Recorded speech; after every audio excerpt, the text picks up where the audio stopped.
The family of Charlie Africa Kunang said the settlement came shortly after a federal jury in Los Angeles found that 2 police officers in the civil suit were liable for the death of the 43-year-old man. Stormer said in an interview, the defense made an offer which we accepted. It was $2 million. The 8-person jury found that Officer Francisco Martinez had used unreasonable force against Kunang and that his superior, Sergeant Chand Syed, had failed to intervene. The jury cleared a 3rd officer, Daniel Torres, in the deadly March 2015 incident. A spokesman for the Los Angeles Police Department said it would not comment on a civil suit. The Los Angeles District Attorney's Office had previously declined to charge the 3 officers with criminal charges.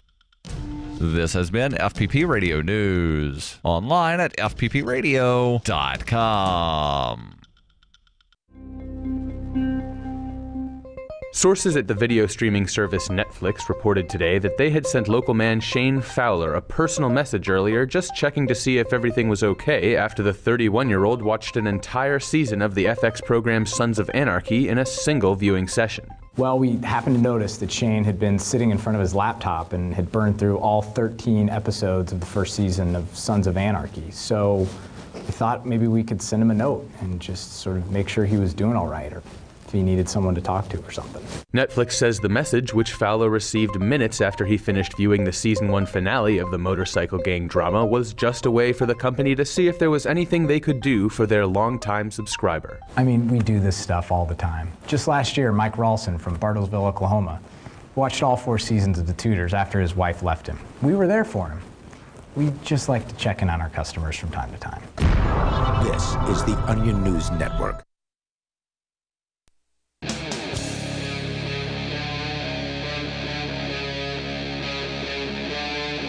Free Talk Live.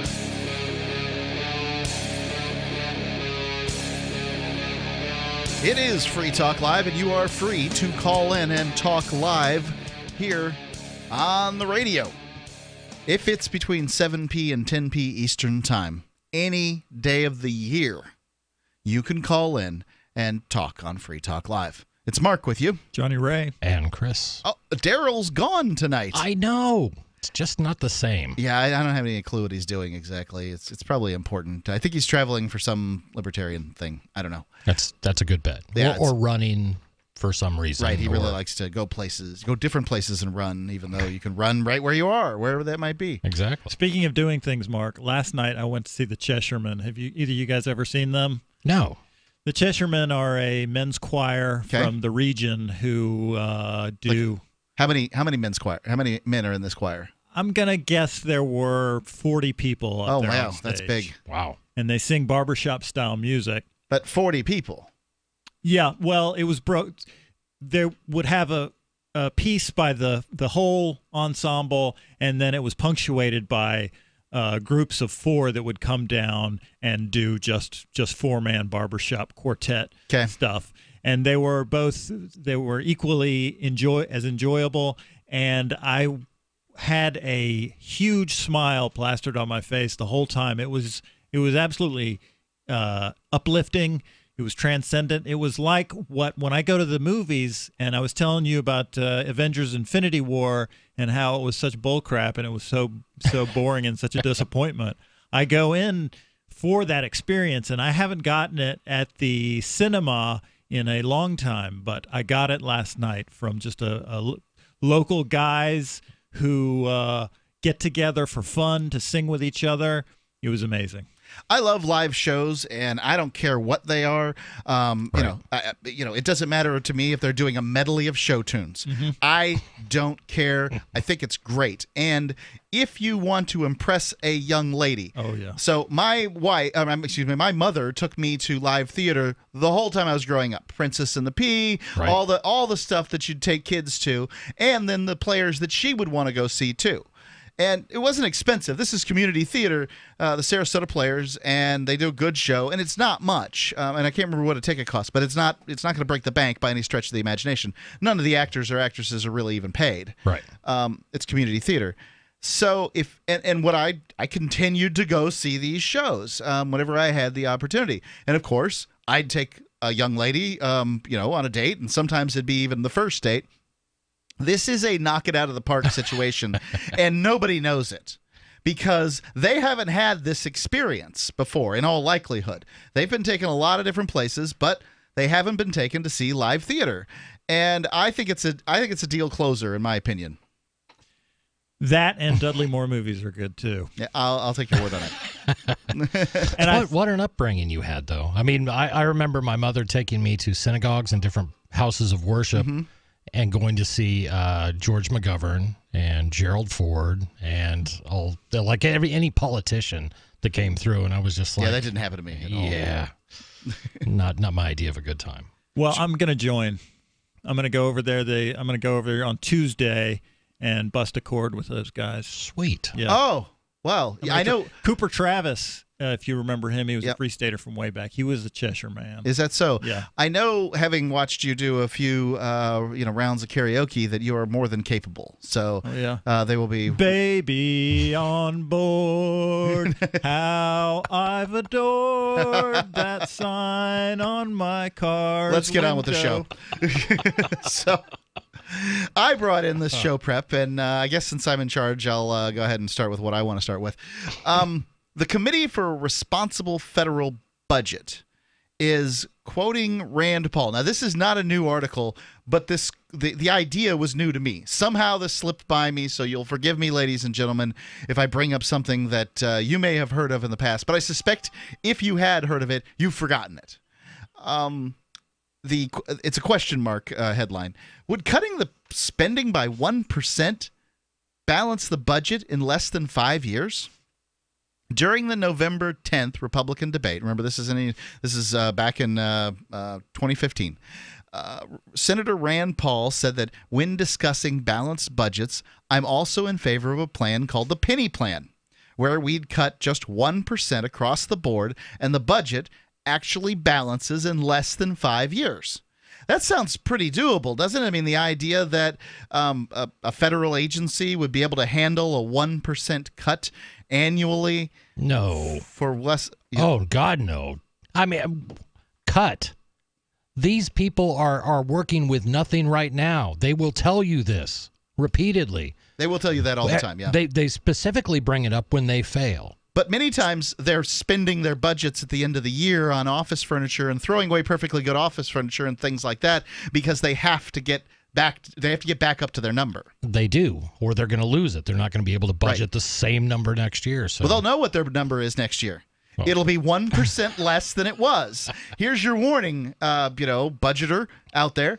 It's going to be 1% less. And I'm not saying that there aren't programs that are underfunded out there.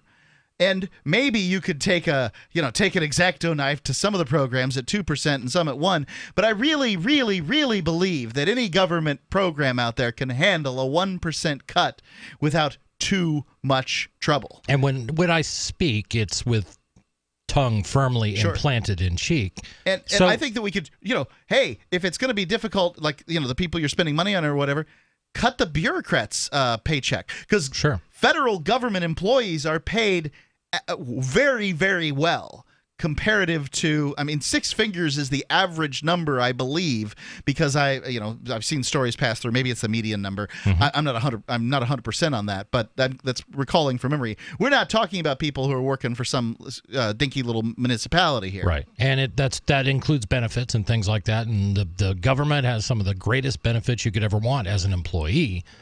I don't know if that's not doable. I just off the top of my head, I know Trump threw out a $4 trillion budget, right? That was the last number I recall. It's a high number, right? Yeah, I don't know. Right, and when you start getting into trillions, then 1% actually becomes a sizable number. So what? $40 billion you cut? There's a ton of $40 billion programs out there that do nothing. Keep in mind, I'm trying to remember what the quail one was. We're paying X number of millions of dollars to study the effects of, it's something like rap music on quails during their mating season. That's a typical government program, and who defends that? Well, you never get to hear these. They're never laid out. It's just that, oh my God, if you cut here, then we'll have to shut down the parks. Remember when the government shut down a couple of years ago or whatever, and they had to put guards out to shut down a park.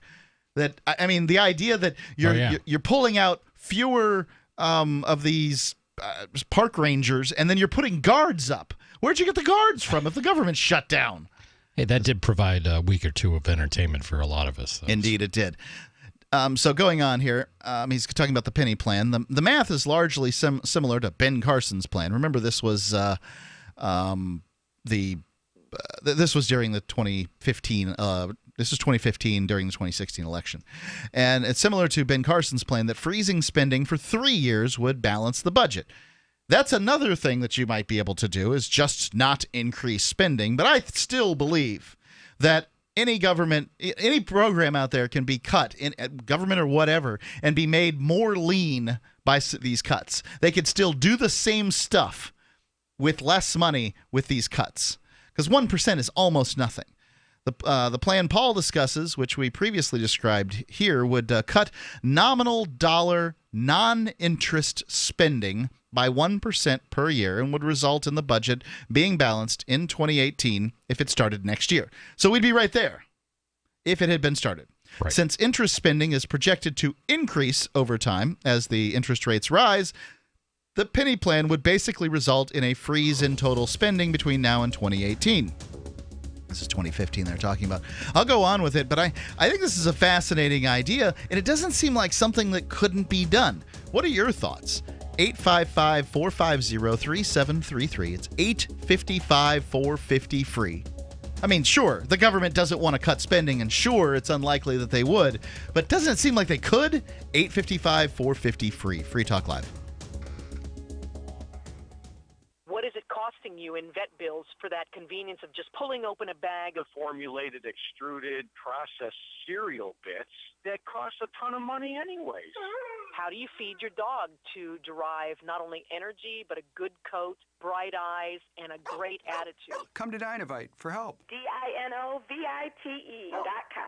I found his raw meat diet on Dynovite.com. With just the raw meat and the eggs and the Dynovite and the Super Omega on top of it. Try Super Omega Fish Oil. Buy 2, get 1 free. Ground beef, white rice, eggs, including the shells, and the Dynovite supplement, and then the Lico Chops. Try Lico Chops. Buy 2, get 1 free. It just balances out his body and his mind and his spirit. Adding Dynovite to their diet has every single dog in my kennel looking better than they have ever looked. Their skin is so much better now that they're on the raw diet. I don't even give them the kibble anymore. DINOVITE.com. What's more profitable, running your business or doing bookkeeping? Doing your business, of course, but you want to keep your books so that you can maximize your tax savings, right? What if I told you that there's a person that's a bookkeeper, accountant, and law school graduate that's also a hardcore libertarian? My name is Melanie Johnson, and I hate the state. I will aggressively help you to minimize your tax exposure and maximize profits, all while staying within the law. Melanie's your best choice for your taxes and bookkeeping needs. Go to tax.freetalklive.com and check out our website, tax.freetalklive.com. Zencash is an end-to-end encrypted system with zero-knowledge technology over which communications, data, or value can be securely transmitted and stored. With over 7,500 secure nodes, Zencash has one of the most distributed node systems of any cryptocurrency. Zencash is a platform for cryptocurrency and communications built by voluntarists for voluntarists, with the ideas of voluntary interaction being written into the white paper no less than half a dozen times. Learn more at zencash.com. That's zencash.com.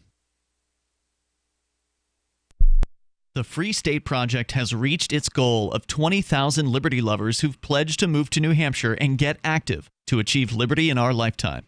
Perhaps you're trying to figure out what part of New Hampshire should be your destination.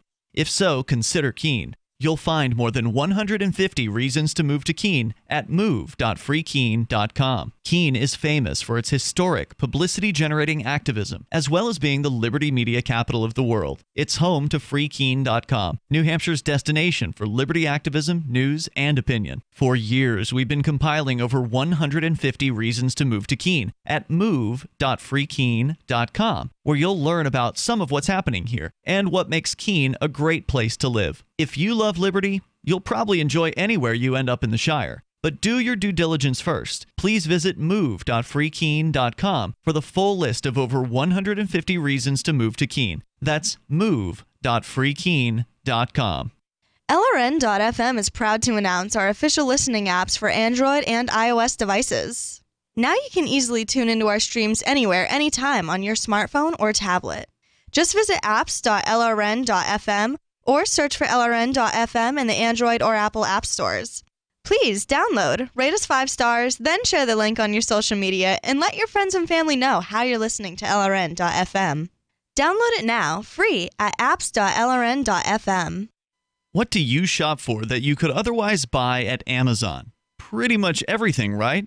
Amazon has competitive pricing and they deliver, and that's a big plus. If you could plan ahead in your shopping, would you be interested in saving up to 33%? There's a catch. You have to do your shopping in Bitcoin. But imagine those savings. It's like a huge raise. All you have to do is go to saveatpurse.com. We've saved thousands, and you can too. Plan ahead and save. Saveatpurse.com. Join the LRN.FM Discord for live chat 24/7 at discord.lrn.fm. That's discord.lrn.fm.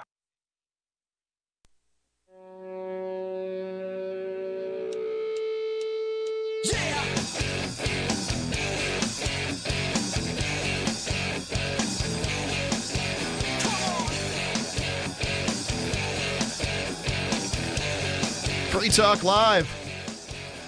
The number, should you wish to comment on the idea of cutting the federal budget or anything else, this is Free Talk Live, is 855-450-3733. I also want to tell you about Skype there. You can call in on Skype, and all you have to do is send us a request, and we'll approve it, and then you'll be able to call in. You should have a good mic, and you'll certainly sound better.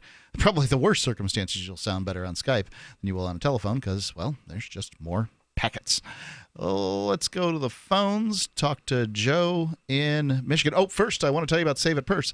SaveItPurse.com is a place that you can go and save 25% off your purchases at Amazon. That's a pretty big deal. 20 and 25%. It depends. You kind of deal with other people on it and get people to buy and buy your stuff for you because you're trading them in Bitcoin. That's the catch, right? Like you have to use Bitcoin to do these things, but it's a huge savings.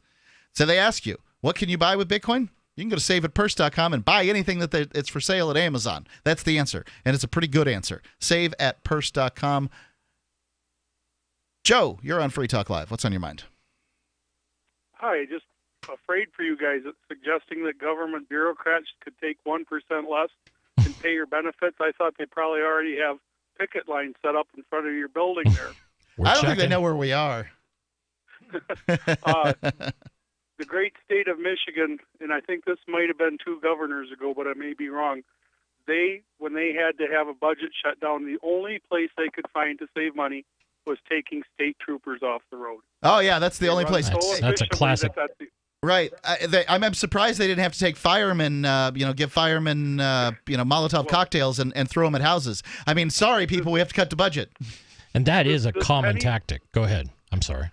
This penny plan, I think you'd probably see TV shots of them taking milk away from babies and lunches away from kids in the schools because that's the only place they could cut. Yeah, that'd have to be it. The most painful place possible is where that 1% is going to go in. Right, and when we look back at the shutdown that affected parks, national parks, I mean, that was so intentional, so obvious. Exactly. Like I said, they'll close down the busiest freeways and say, you have to take the back roads to get to work, Whatever they could do to inflict pain. Yeah, they couldn't lay the toll takers off. Right. No, that couldn't be possible. We all know. We just have to have a popular uprising to make this happen, or it won't happen. One last thing on this. I don't really think that federal employees should get bonuses. They don't have to have performance. Their wages aren't based on performance and or growth in the company.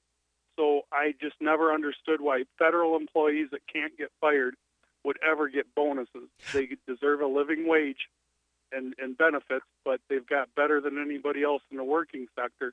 I don't understand. I think that I'd be willing to give them a bonus if they can cut their budget by 5%. Yeah, there you go. I'd give them 1% out of that 5. Right. There you go. That's a big old bonus right there.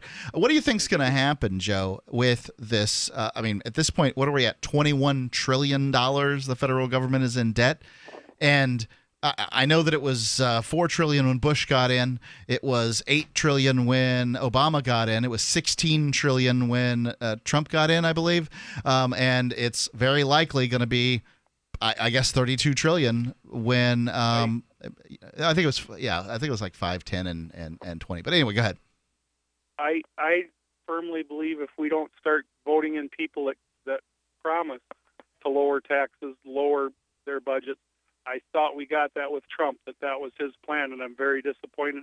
I'll vote for anybody across the party lines. I don't care if they're purple, Martian, whatever. If they promise to take 3% out of my municipal, state, or federal budget, I'll vote for it. That's my philosophy. What do you think is going to happen with all this debt, though? Well, my thought was maybe we could give China Hawaii and take on Puerto Rico, and we'd still have 50 stars. And, we could settle the debt with China by giving them Hawaii. But they'd probably take that. I don't know if they'd take it. They might not take it. Might be just the thing. Joe, thanks for the call. I'll let you guys go. Like I say, we need as the American people to get behind not letting them take all our money away. Well, he's absolutely right. I don't disagree, but I think it's the whole system is rigged, and it's rigged to create bigger budgets and bigger expenses and bigger long-term debt. And when you look at what the enticements are for people in Congress or people in Senate, of course, it's to get reelected so they can keep getting all the benefits they get from being in power. And the only way to get reelected, it seems, is to bring the pork back home.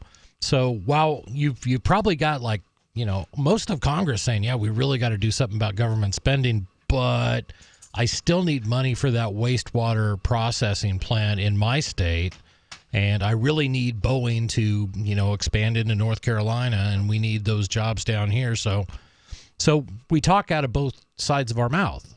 We complain about it, but then we're still encouraging the same behavior by demanding that our Congress people come back with money from Washington. I've heard of that, but I've never met a person who said, I'm going to vote for that politician. They brought this to this area. I mean, just personally, I've never met anybody who said that. But what do they campaign on? Who, the politicians? Yeah. What they brought back to particular areas. They absolutely do. Sure. I can only presume that occurs, and probably with a great deal of frequency. It's just that I would find that laughable. Oh, they brought some big government pork barrel project here, and you're happy about that? Never going to say that. They're going to say, we brought jobs. We brought opportunity. We are moving our state into the 21st century or whatever. It's never going to be about, man, we brought pork. I'm from Florida. It's not from the 21st century, the 20th century. It's from some alternate dimension. So, and the pork comes, usually the politician gets to put his name on it. So you've got Senator Robert P. Byrd, was it, or Robert W. Byrd? Something. From West Virginia, had his name on everything, and that does not hurt your election chances. No. Right. Well, I think that part of that is simply people seeing the name. That's what I'm saying. Right. I mean, there's most elections are decided by a 10% that's sitting in the middle that doesn't know anything. And there may be part of that 10% that knows a great deal, but there's this, they call them low information voters, right? And there's a percentage of the population that's a low information. That's what Limbaugh calls them. Yeah. Isn't it? Well, that's what they're called. And he calls Robert Byrd Robert Sheets Byrd because he was a Democrat who was a Klansman. Yeah, that's right. And it's a funny thing. Switching parties and all that good stuff. These people that vote for somebody based on the name, it's kind of sad, but I can't say I've never done it. I remember local elections. Sure. I've been like, oh, I don't know, who should I vote for circuit judge? I recognize this name. Right. And then, I just bubbled it in. Now, if I don't know, I don't vote, but still, that's not exactly a solution to anything. I'd say you're being more informed. You're making a more responsible choice. It's more responsible. Yeah, not voting for somebody you don't have any idea who they are. But that's not going to fix the budget. No. No. So one of those two people is going to be better on the budget than the other. I got to presume, even if it's by a penny. I don't know. Speaking of which, the number 855-450-3733. It's 855-450-FREE. And we're still discussing this plan to cut the federal budget by 1% a year for 5 years and balancing the budget as a result, and that the debt wouldn't grow.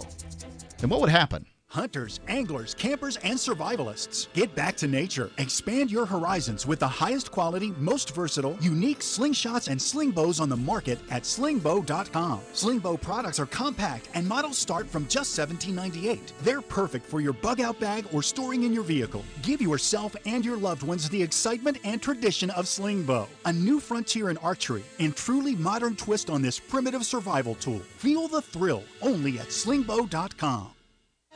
Fellow Patriots, my name is Todd Savage, founder of BlackRifleRealEstate.com. Like you, I was a prisoner of the alt-left sanctuary state until one day I chose to lead my family to freedom.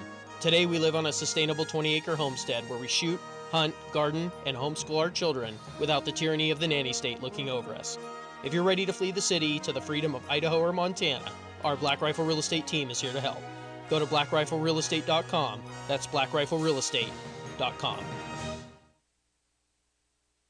This is Michael Dean from the Freedom Fiends. I've run websites since 1996 and have used over a dozen web hosts in that time. AgristHosting.com is the only one that hasn't broken my heart. Agrist Hosting's uptime and service is stellar, and their DDoS mitigation is the best I've seen. That's important because if you tell the truth in this world, you'll ruffle feathers. And some people will try dirty tricks to silence your voice. No matter what the haters hit us with, Agrist Hosting keeps our websites online. If you have a mission-critical commercial presence or a world-changing activism site, you cannot tolerate any skullduggery. So go with AgristHosting.com. Have a WordPress or blog site, but you're not satisfied with performance or uptime? Or just want raw hosting? Want to pay with Bitcoin? Agrist Hosting specializes in high-performance hosting with personalized service. Go to AgristHosting.com and click on the button that says Get Hosted. That's AgristHosting.com.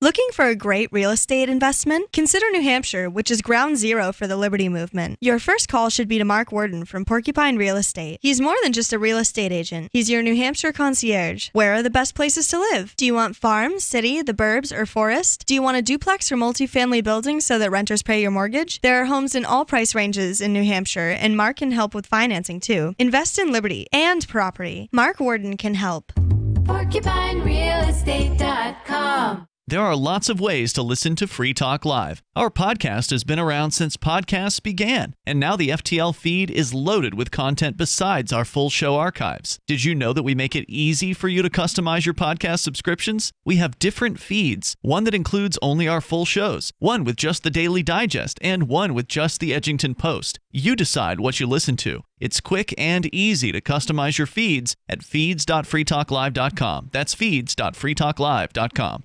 Is spreading the message of liberty, cryptocurrency, and peace around the globe worth $2 per month to you? As you may already know, in addition to our internet feed, LRN.FM broadcasts on free-to-air satellite across North and Central America, as well as Sub-Saharan Africa. And we've been available on satellite for free 24/7 since 2010. The LRN.FM free-to-air satellite signal is reaching some of the most oppressive regimes in the world, and there's no doubt our ideas are making an impact. You can learn more about the channel's impact by watching the 3-minute video at fund.lrn.fm. If you'd like to help free minds globally with our ideas of liberty, cryptocurrency, and peace, you can donate as little as $2 per month via fund.lrn.fm. You can help us continue and expand our satellite broadcast to multiple continents. Visit fund.lrn.fm today, and thank you for your help. Don't forget to share the link on social media. That's fund.lrn.fm. You're listening to the best liberty-oriented audio streamed around the clock, on the air, and online. This is the Liberty Radio Network at LRN.FM.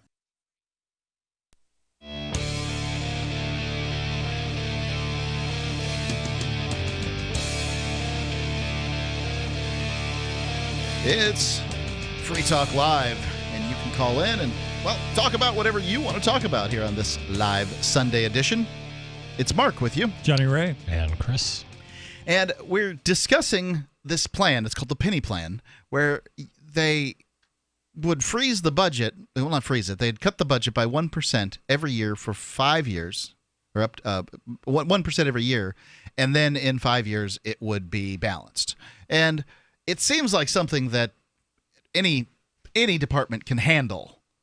You know, There's not 1% waste in any organization. I mean, I can't think of any organization that has a budget above 7 figures that we couldn't cut 1%. Like, there's not 1% waste in that department? Of course Come on. Yeah, but the will is not there because in order to No, there's not the will. They don't get the will. They see what they want as being necessary, what they want but don't have yet. That is what they need to get their job done. Yeah, and if you try and tell them they're going to get less than what they have, then no way. It's a non-starter. It's like children. You have to tell them how it's going to be. You don't ask them about it. I also would like to add that I don't think it'll work because based on the emails that I've been getting from Sovereign Man, Simon Black. Yep, I get those. He says that non-discretionary spending in the form of Social Security payments and interest on the debt, those two added together represent more than the tax revenue we take in every year. That might be true with income tax, but Social Security is paid through a different a line item on your paycheck, so it doesn't come through federal income tax. Okay. Yeah, my biggest issue may be with true, but it's just not delineated that way. My biggest issue with the entire thing is the incentive. They're incentivized to perpetuate the existing system. There are no incentives to change. That it's suicide for them. They lose power, they lose money, and why would anyone do that? It's the system that's systemically wrong. Right. If you gave the boss of a given department 1% of what they cut, then they would at very least be incentivized to cut. Right.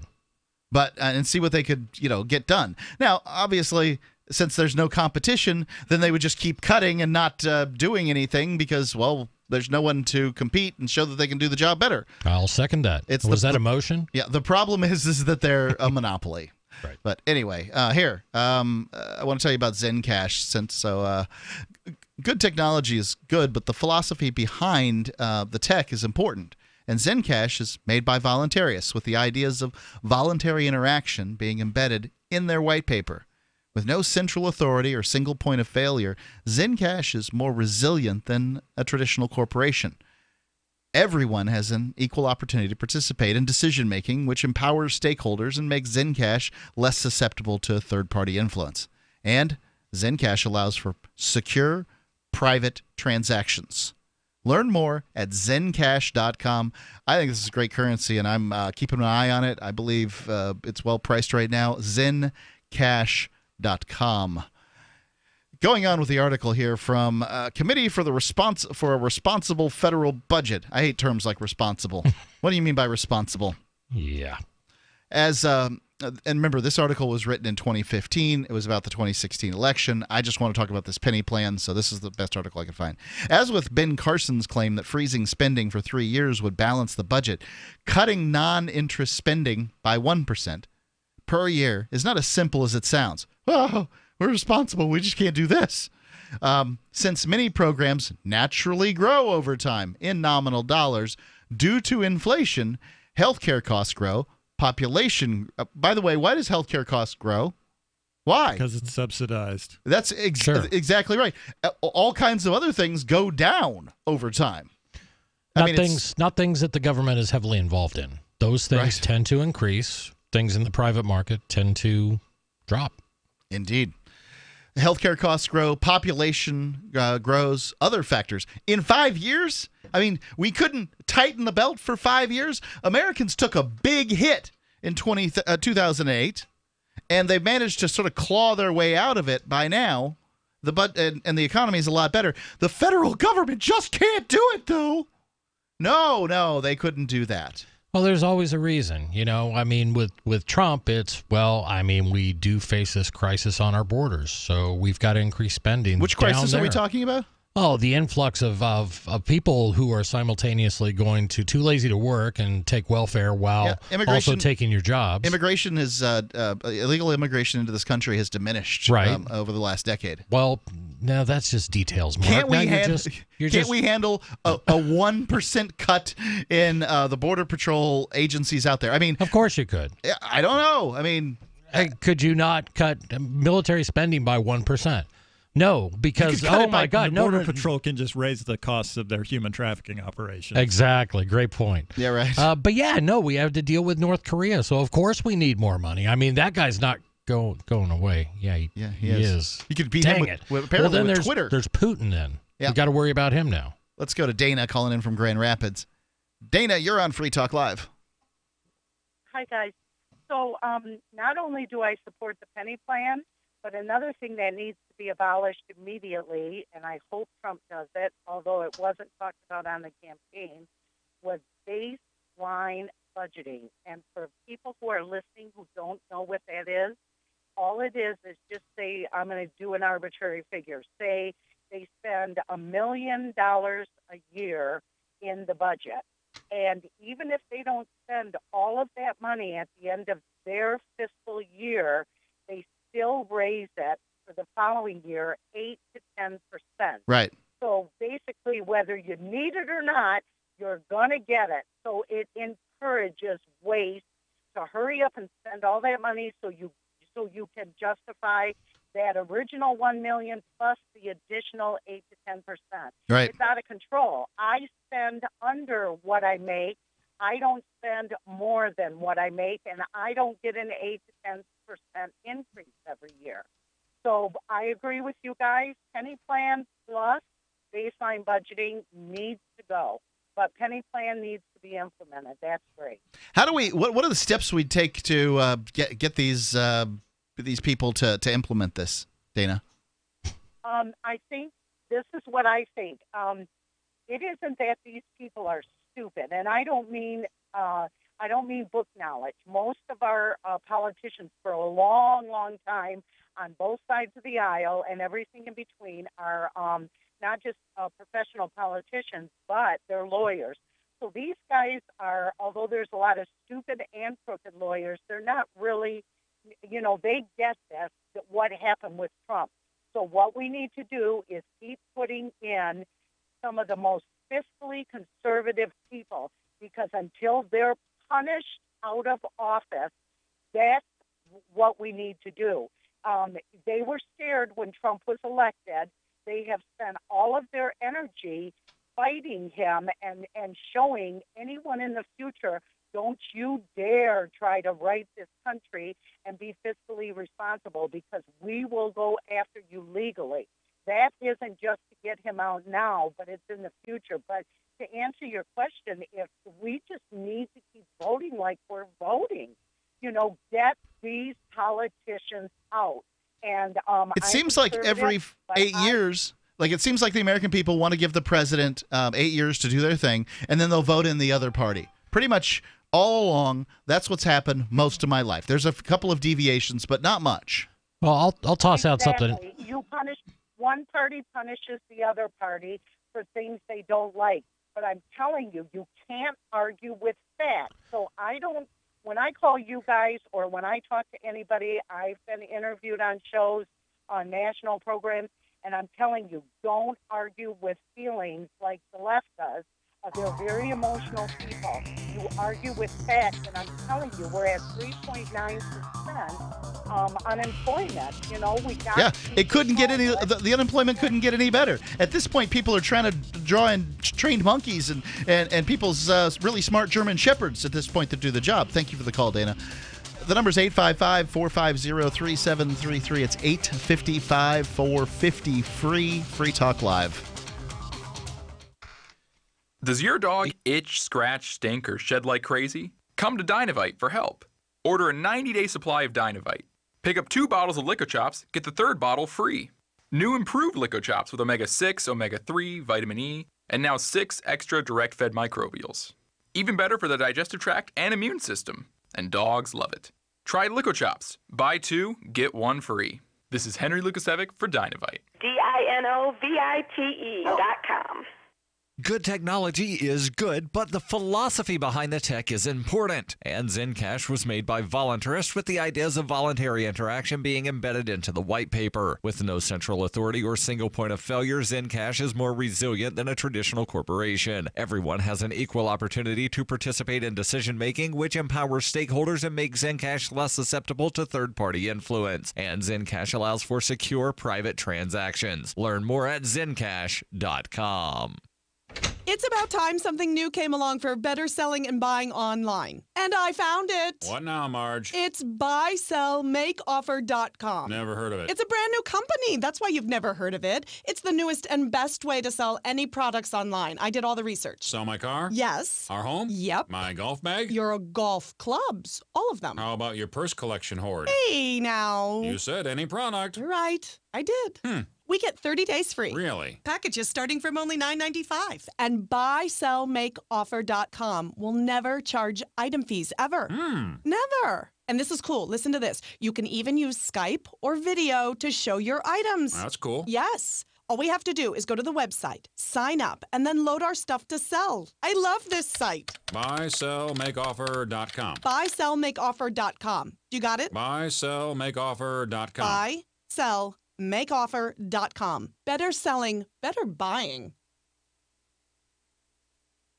Following several months of negotiations, representatives at the Minnesota State Museum confirmed today that they've extended their final offer to the anonymous owner of the couch from the hit 1970s sitcom The Mary Tyler Moore Show. We hope an agreement can be reached soon because after months of back and forth, we just need a straight answer here. Healy noted that the brown velvet artifact would be a welcome addition to its media wing, which boasts a robust collection, including several iconic Minnesota pieces. We have the fence from Grumpy Old Men. We acquired the puck from the Mighty Ducks several months ago. Healy and his team made their first bid in December of 2012 and have cycled through 5 rounds of negotiations, reportedly tripling their initial offer in an urgent attempt to secure the sale. It's not every day that an artifact of this significance comes on the market and went...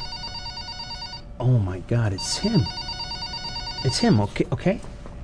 Hello, sir. What would you say if I went up another 2? This is the Onion News Network.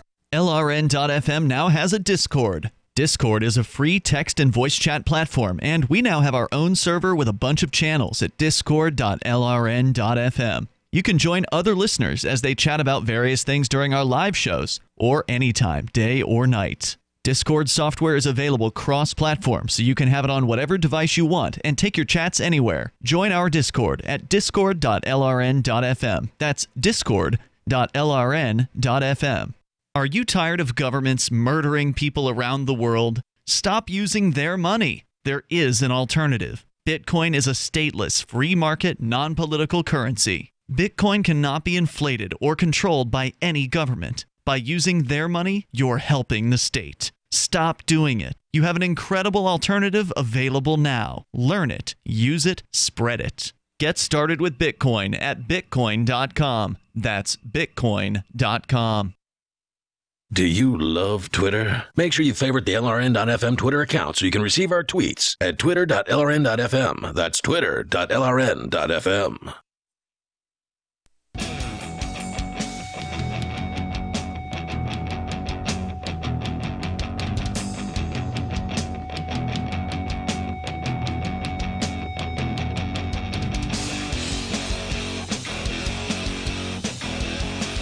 It's Free Talk Live. You can call in and talk about whatever's on your mind. So all you have to do is, well, pick up the phone and call in. We were just talking about the idea of cutting the federal budget by 1% a year for 5 years, and that would balance the budget that quickly. Now, balancing the budget isn't everything. Right. You'd still have a debt at that point of $21 trillion, I believe is the number we're at this point. And that's incredible. Yeah, so, if that's actually the number, because that number is debated frequently.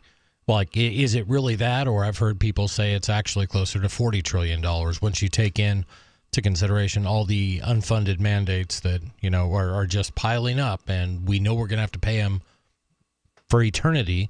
Is that really a comprehensive number? Right. It's very difficult. The government doesn't tell us how much it's in debt. I don't think they know. Right. The number's too big. That would take competence for them to figure that out.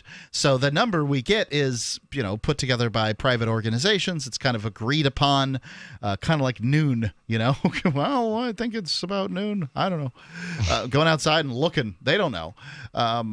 So... I mean, obviously, it's a step in the right direction. We should have a balanced budget, but frankly, they should be paying against that debt too. Yeah.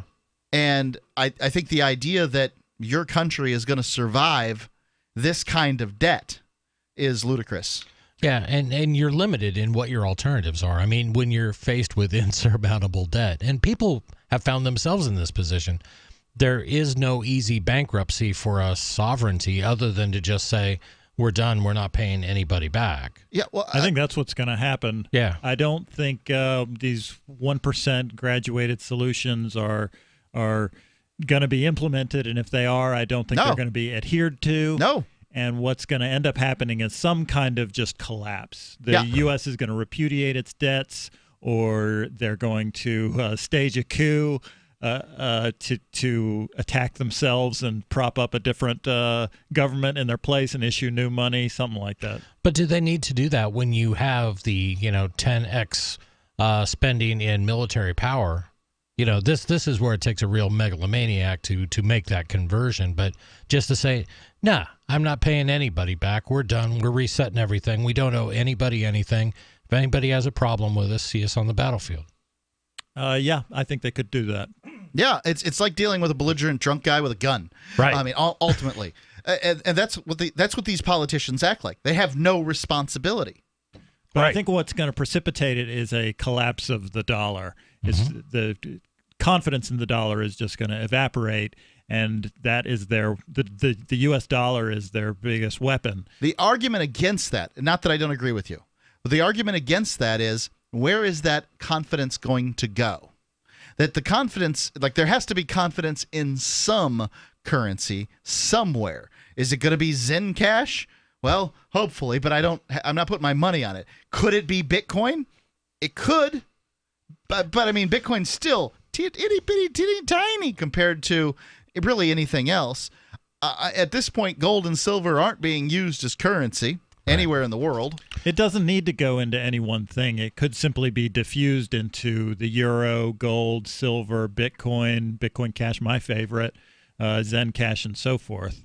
The euro, Iraqi dinars. Every complaint you have about the dollar is the euro has 1.2. Okay. Well, I think if we saw a real collapse of a true nationally, internationally traded fiat currency, then they're all going to be suspect. And then I think that's going to drive people either to look at crypto or look at things that they've used before, like precious metals. And you may see another gold-backed currency or something like that. But it would just shake the world to its roots. I mean, that's the thing. And I'm not sure how you come back from that. Fortunately, now I think we have more tools to offer as alternatives, specifically cryptocurrency. Yeah, well, crypto's really been on the rise recently. I suppose this could happen. I mean, if you listen to the banks, Bitcoin's a terrible idea, which says to me that Bitcoin is a great idea. Right. They're adopting the blockchain in their own software and downplaying Bitcoin at the same time. Why? Because they're the ones that create the currency that we currently have. No duh. The more they talk about how dangerous Bitcoin is. I mean, why is it dangerous? It's because it undermines their currency. And Bitcoin is inconsequential. Cryptocurrencies will never have any effect on anything in the international. Then why are you talking about it? Right. They keep talking about how it's inconsequential and how it's not a threat and it can't do anything. Then shut up. We're past them ignoring Bitcoin, right? At first they ignore it, then they laugh at it, then they fight it, and then you win. I mean, I don't know if we're laughing or fighting at this point, but there's somewhere around that. Right. The problem is we don't know how long any of that stuff takes. Let's go to James calling in from Missouri. James, you're on Free Talk Live. What's on your mind? Hey, I've been listening to this debate here, and it reminds me of something I learned when I was in the Signal Corps. We aren't even operating from operating off some alternative documents they've gotten the probably the restricted parts of Congress right now. What kind of? I mean, I don't understand. So the Constitution. I mean, I agree with you. The United States government believes the Constitution is of no value and no consequence to it. But I mean, I've never heard of another document other than just their statutes. Yeah, I think they probably got a plan for collapsing it all and remaining in control after the dust settles. But don't they have control now? Yeah. That's why I say it's a kind of a managed collapse. What would be the value in collapsing it? I mean, it's because that's what they're doing. You could put up a new face in the place of the face you have now, with all the same people in the background. Well, but they could, but that's what they're going to do the next election anyhow. I mean, they already have all those things. Is it the suggestion that they're going to move more wealth from those that don't work for the government to the hands of those that do? If you believe that a collapse is inevitable, then doing a reset with this savior to come up from out of nowhere and still being pulled by all the same puppet strings in the background, there's a strategic sense to that. Plus, it would be easier in a scenario like that to scrap the Constitution. Not that, in my opinion, it's done us any good up to now, but you could just start fresh. I'm sure they've got plenty of ideas of how they would rather the government be constituted and run. So if it's going to collapse, they can collapse it themselves and then build it up exactly the way they want it in the next round, maybe with a king or something. But again, North Korea's got a great constitution. Really? The question kind of becomes is because part of how all this radio gets to us and stuff is kind of dependent on internet connections. So if they go ahead and let all that crash, we'll be all broken apart and basically turn to the last couple of centuries. Man, I think if they lost the internet, to do that. I think if they lost the internet, that there would be an uprising so great that they wouldn't be able to deal with it. That it would just it would crush them. It's like food and the internet is what they have to keep going at this point. I mean, I just can't. Can you imagine the millennials? What they would do? It would have nothing to do with... I know what I would do. It would have nothing to do with money, finances, collapse of society. It would be about, what do you mean Instagram's gone? Right. We're marching. Right. Be a pretty big deal, I think. But all that kind of depends on somebody paying attention to you being upset. And if you're trying to sway the opinion of a robot, there's kind of little... There's still 600 million guns in this country. I think around 300. I've seen stuff recently about them doing developments on handily opposing that, which they would call what? I don't know. Terrorism. Well, they call it that, yeah. They call it domestic terrorism. They would have to. Yeah. What else would they call it? Where whoever got blown apart or ripped to pieces by the robotic dogs were opposing the government or something.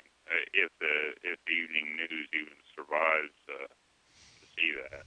See, I'm more optimistic about an armed confrontation with the U.S. government. Everybody brings the same stuff up. You know, how are you going to fight tanks and helicopters? It's like they're still in Afghanistan fighting people much worse armed than the U.S.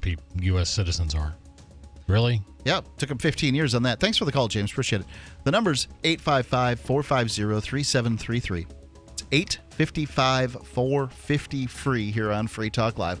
Interested in your opinion on it. I mean, you know, I don't know. I don't think a revolution's coming. Non-attorney paid spokesperson. Could your house go into foreclosure? Are you behind on your mortgage payments? Does it seem like the bank has no interest in helping you save your home? And you feel like you have nowhere to turn for help? Then we have good news for you. Foreclosure Protection Services can help save your home as they specialize in foreclosure assistance. That's all they do. If you're behind on your mortgage payments, being threatened with foreclosure, have been denied a loan modification, or been the victim of a predatory loan, it's critical that you call Foreclosure Protection Services now at 800-667-9035. Their network of attorneys and their agents are available to speak to you now. If you're behind on your mortgage payments, Foreclosure Protection Services can help stop the foreclosure process. Call today before it's too late. New laws are in effect that may save your home. Call Foreclosure Protection Services now at 800-667-9035. 800-667-9035. That's 800-667-9035.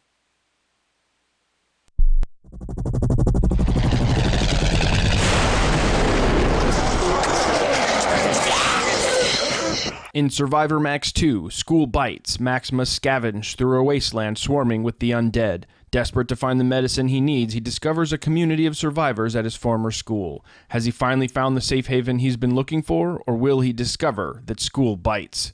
Look for Survivor Max on Facebook, read reviews on Amazon, and read Chapter 1 at survivormax.com. The 3 most important things you can do for Free Talk Live are: 1, share 1 episode a week on Facebook or in some other social networking site. 2, buy the things you buy online through shop.freetalklive.com. 3, give $5 a month to the AMP program. It's my firm belief that Free Talk Live's AMP program is the best use of your charitable dollar among liberty-oriented organizations. Support all the organizations you love, but make sure you give $5 a month to AMP at amp.freetalklive.com.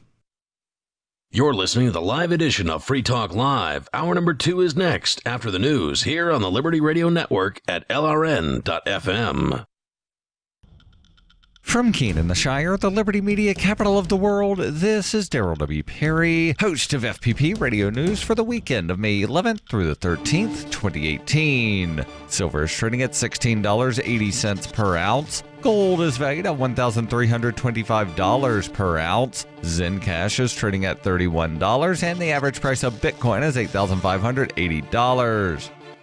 Antiwar.com reports one major argument against the United States withdrawing from the P5+1 nuclear deal with Iran was the impact it would have on U.S. relations with the other parties to the deal, including European allies. This appears indeed to be the case as Europe scrambles to strike back against the U.S. measures, with the U.S. talking new sanctions and U.S. officials ordering European companies to stop doing business with Iran. The European Union is already discussing legislation that would effectively block the U.S. from enforcing those measures. This legislation is believed to echo the 1996 legislation the EU used to block U.S. sanctions on Cuba from preventing EU business ties. Since the Iran deal was signed, EU companies have been scrambling to secure lucrative infrastructure deals. The United States largely prevented its own companies from reaching such deals and has tried to keep EU banks from financial deals that had nothing to do with the United States. Europe was annoyed at this before, and now that the United States isn't even a party to the deal, they are likely to be even less willing to brook U.S. interference. This is likely just the start of a broad rethink in U.S.-European relations. German Chancellor Angela Merkel warned on Thursday that she can no longer count on the U.S. to protect them. She added this is time for Europe to take its destiny into its own hands. Zencash is an end-to-end encrypted system with zero-knowledge technology over which communications, data, or value can be securely transmitted and stored. With over 7,500 secure nodes, Zencash has one of the most distributed node systems of any cryptocurrency. Zencash is a platform for cryptocurrency and communications built by voluntarists for voluntarists, with the ideas of voluntary interaction being written into the white paper no less than half a dozen times. Learn more at zencash.com. That's zencash.com.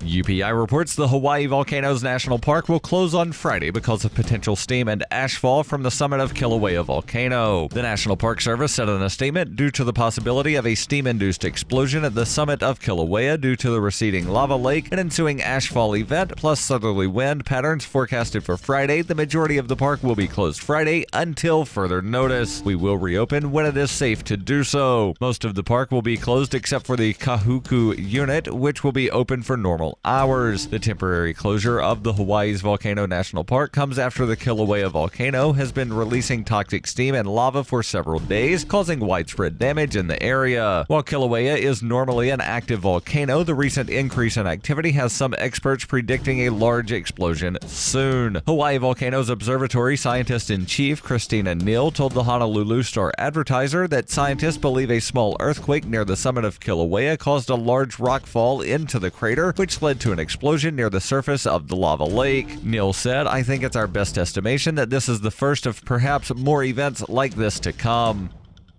For over 40 years, Roberts & Roberts Brokerage has been a trusted source for buying and selling precious metals. Gold, silver, platinum, and palladium. They don't feed the banks. They're Bitcoin preferred and have removed the minimum purchase amount for all orders paid in the digital currency. Call Roberts & Roberts Brokerage today for knowledgeable advice on buying and selling precious metals and a forward-thinking approach to new technologies. 800-874-9760 or visit online at rrbi.co.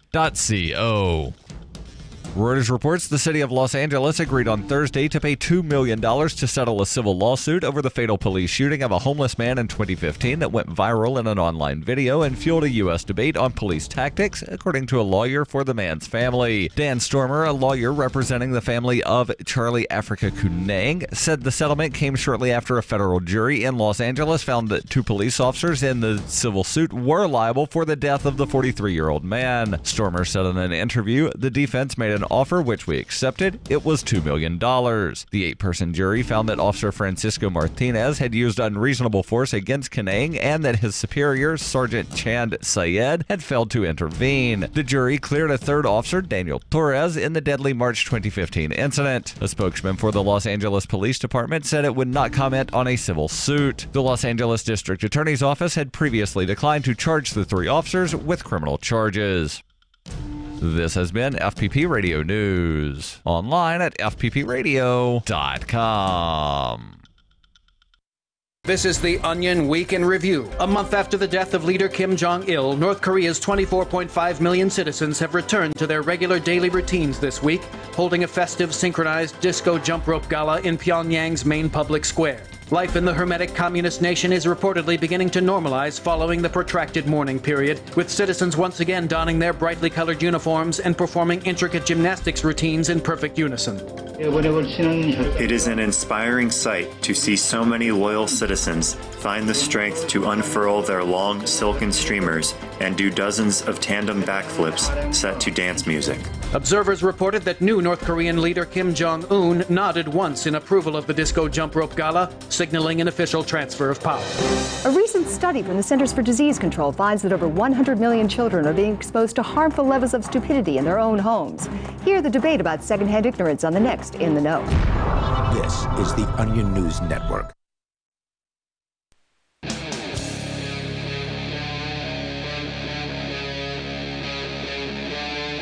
Free Talk Live.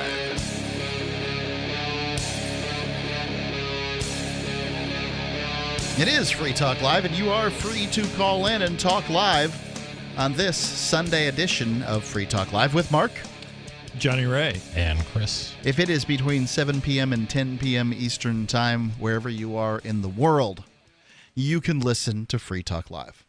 If you don't have one of our great radio stations, you can find it at affiliates.freetalklive.com. 188 of them, I believe. It's getting close to 200. It's getting really close. We'll have a little party or something. I don't know. Nice. Somebody better than me needs to plan it, though. Then you can just go to freetalklive.com. Get our podcast, listen live, whatever it might be. We even have the Discord. If you go to discord.lrn.fm or freetalklive.com, either way, discord.freetalklive.com. You can listen there, chat with listeners. There are like 200 of them in there, or something like that, at any given time. Mm-hmm. And have a grand old time. Listen, and you can even call in on through the Discord. And it's kind of like using Skype, so it's great. So there you go, discord.freetalklive.com. We were just talking about the federal budget and plan to implement 1 penny a year, 1% cut per year, and how that might work. And I think it's a great idea, but hey, everything comes to an end. Chris, what do you got for me? Well, I got an article from BGR, which is kind of interesting. I thought. What is BGR? I was just going to the About page to see what it is, but it's BGR.com. Does that help? No. Nope, well, it is BGR.com, yeah. But they have a story, and it references a New York Times article that I had read titled, Cops Can Locate Anyone's Cell Phone in Real Time Without a Warrant, all thanks to a privacy backdoor. And I found this kind of interesting because, when we think of the NSA or anybody else who regularly snoops on our phone calls, we're always being told about all these checks and balances that are in place. Well, they have to go to a FISA court, and they have to get warrants, and they have to do all these things. So trust us, we're not listening to that phone call you had last week with Mark at 6:51 p.m. Right. But this is getting awful close to the show, though. Yeah. This is where we really have no control over it whatsoever. Pervasive government surveillance might be virtually expected by this point. I'm sorry. Let me reread that. Pervasive government surveillance might be virtually expected by this point, but in theory, there's a robust legal system to deal with cops' surveilling systems. Law enforcement agencies are supposed to get a warrant and serve that to cell phone companies who then provide the data. But before we go on, you worked in intelligence for the military, right? I worked in communications, and I would say that some of our communications involved intelligence and surveillance and things like that. The SIGINT, top secret, right? SIGINT. Yeah. Yes, very much on the SIGINT side, the ELINT side, stuff like that. Did you have these, some level of security passes and those kind of things? I have very high security clearances. Okay, so you did some of those things. What?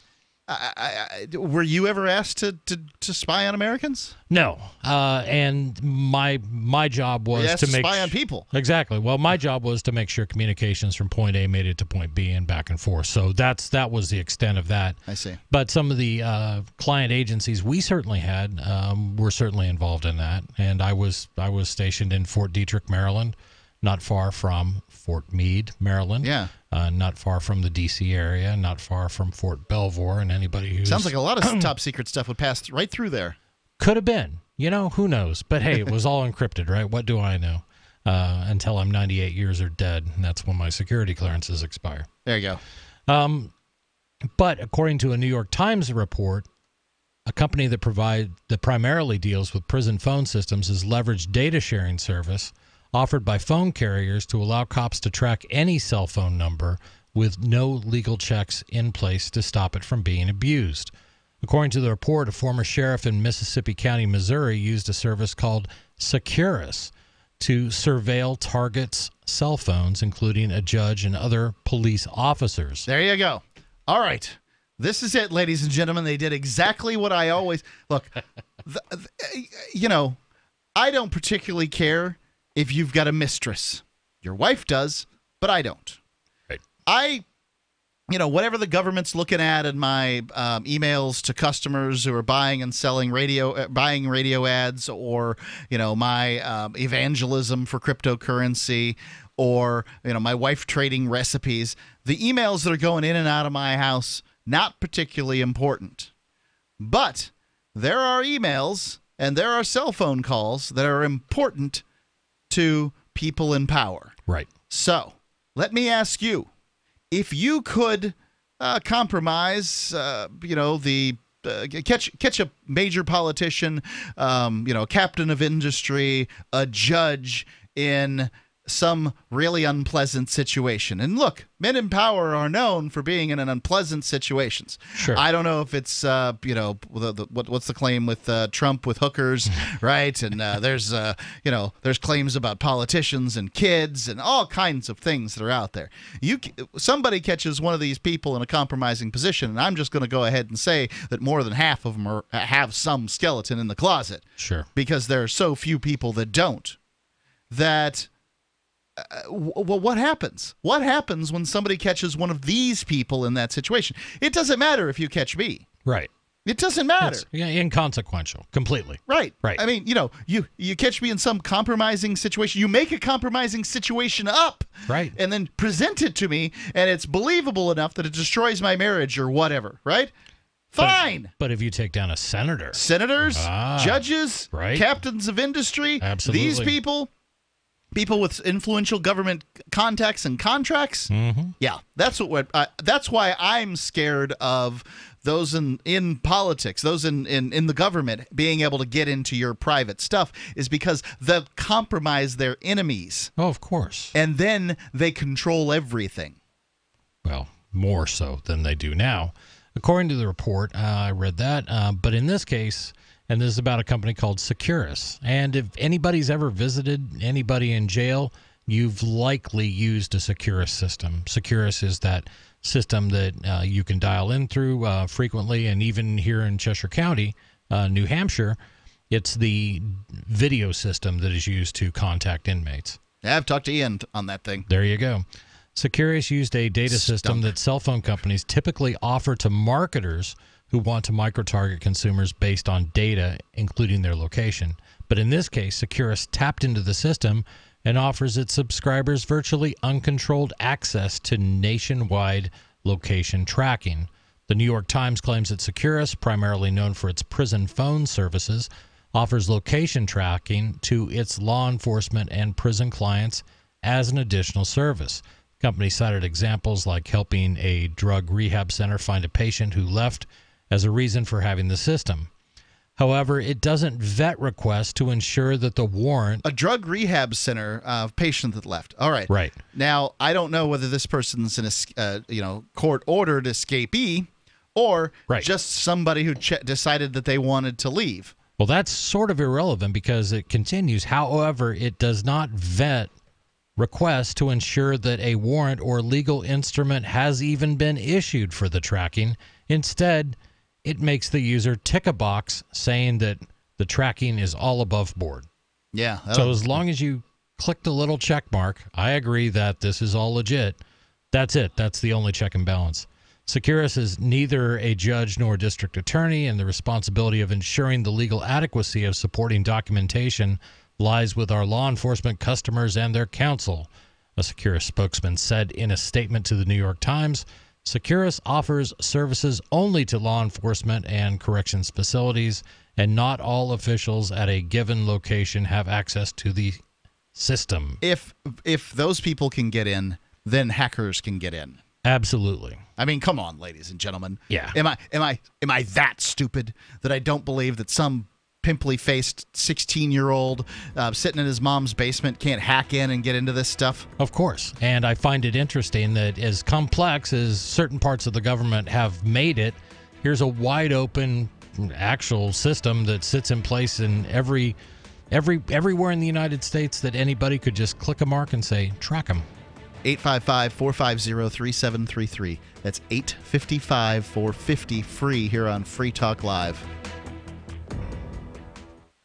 Cryptocurrencies are successful because of good technology. The liberty-loving voluntarists who founded Zencash in 2017 took the best tech, like zero-knowledge anonymity and decentralized autonomous organizations, and are creating a secure platform for money, messages, and media that can be sent to anyone, anywhere in the world. Zencash is a cryptocurrency dedicated to peace, anonymity, and decentralization. Find out more at zencash.com. That's zencash.com. What's more profitable, running your business or doing bookkeeping? Doing your business, of course, but you want to keep your books so that you can maximize your tax savings, right? What if I told you that there's a person that's a bookkeeper, accountant, and law school graduate that's also a hardcore libertarian? My name is Melanie Johnson, and I hate the state. I will aggressively help you to minimize your tax exposure and maximize profits, all while staying within the law. Melanie's your best choice for your taxes and bookkeeping needs. Go to tax.freetalklive.com and check out our website, tax.freetalklive.com. The Bitcoin.com wallet is a simple and powerful, full-featured wallet that allows you to send and receive Bitcoin Cash and Bitcoin Core with anyone, anywhere in the world. It supports both single and multi-signature wallets and is available in multiple languages. Use the Bitcoin.com wallet to buy, send, store, and receive both Bitcoin Cash and Bitcoin Core. Learn more at wallet.bitcoin.com. Zencash is an end-to-end encrypted system with zero-knowledge technology over which communications, data, or value can be securely transmitted and stored. With over 7,500 secure nodes, Zencash has one of the most distributed node systems of any cryptocurrency. Zencash is a platform for cryptocurrency and communications built by voluntarists for voluntarists, with the ideas of voluntary interaction being written into the white paper no less than half a dozen times. Learn more at zencash.com. That's zencash.com. Since time began, tyrants have taken aim at personal liberties. Now there's a movie that aims back. The government has no more right to tell us what to put in our bodies than they have to take our guns or tell us what books we can read. 6 drug police were eaten by bears while raiding a marijuana farm. On your knees, you dirty hippie! Jesus. On your knees! What's the problem, officer? Today, many cops who enforce pot laws do so only because it provides them with cushy jobs, good benefits, and a chance to push people around. I was an undercover narcotics officer. The drug war is nothing but a farce. The Second Amendment says you gotta keep you and your gat intact. Guns and Weed, The Road to Freedom. A film by Michael W. Dean and Nima Vadadi. DVD available now at gunsandweed.com or on Amazon. That's gunsandweed.com. Makes the perfect gift. Remember, that's gunsandweed.com.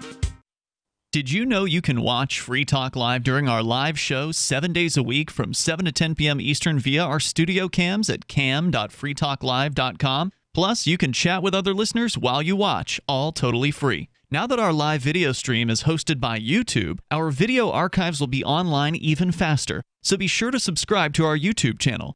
Listen, watch, and chat all free at cam.freetalklive.com. That's cam.freetalklive.com. I love My Magic Mud. I drink a lot of coffee. I had stains on my teeth. Then I found My Magic Mud, and I was told it would remove stains. So I paid attention when I brushed the first time. My Magic Mud is black tooth powder, and the difference it made in my teeth in one application was noticeable. With 4, my teeth were as white as you normal folks out there. Please go to mymagicmud.com and buy a jar. There's 150 applications for $25. You can use Bitcoin, mymagicmud.com.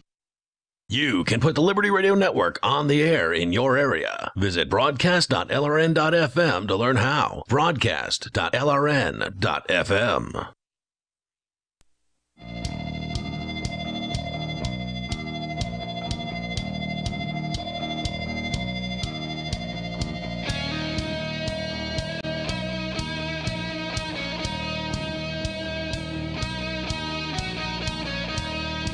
It is Free Talk Live. You can call in and talk about whatever you want. We're talking about this article. Apparently, this company has a back door into cell phone tracking, your cell phone, anyone's cell phone, judges, captains of industry, senators, whomever it might be. And all you have to do is be a police officer or have the ability to hack into one of their portals. And you don't need a judge, you don't need a prosecutor, you don't need anything like that.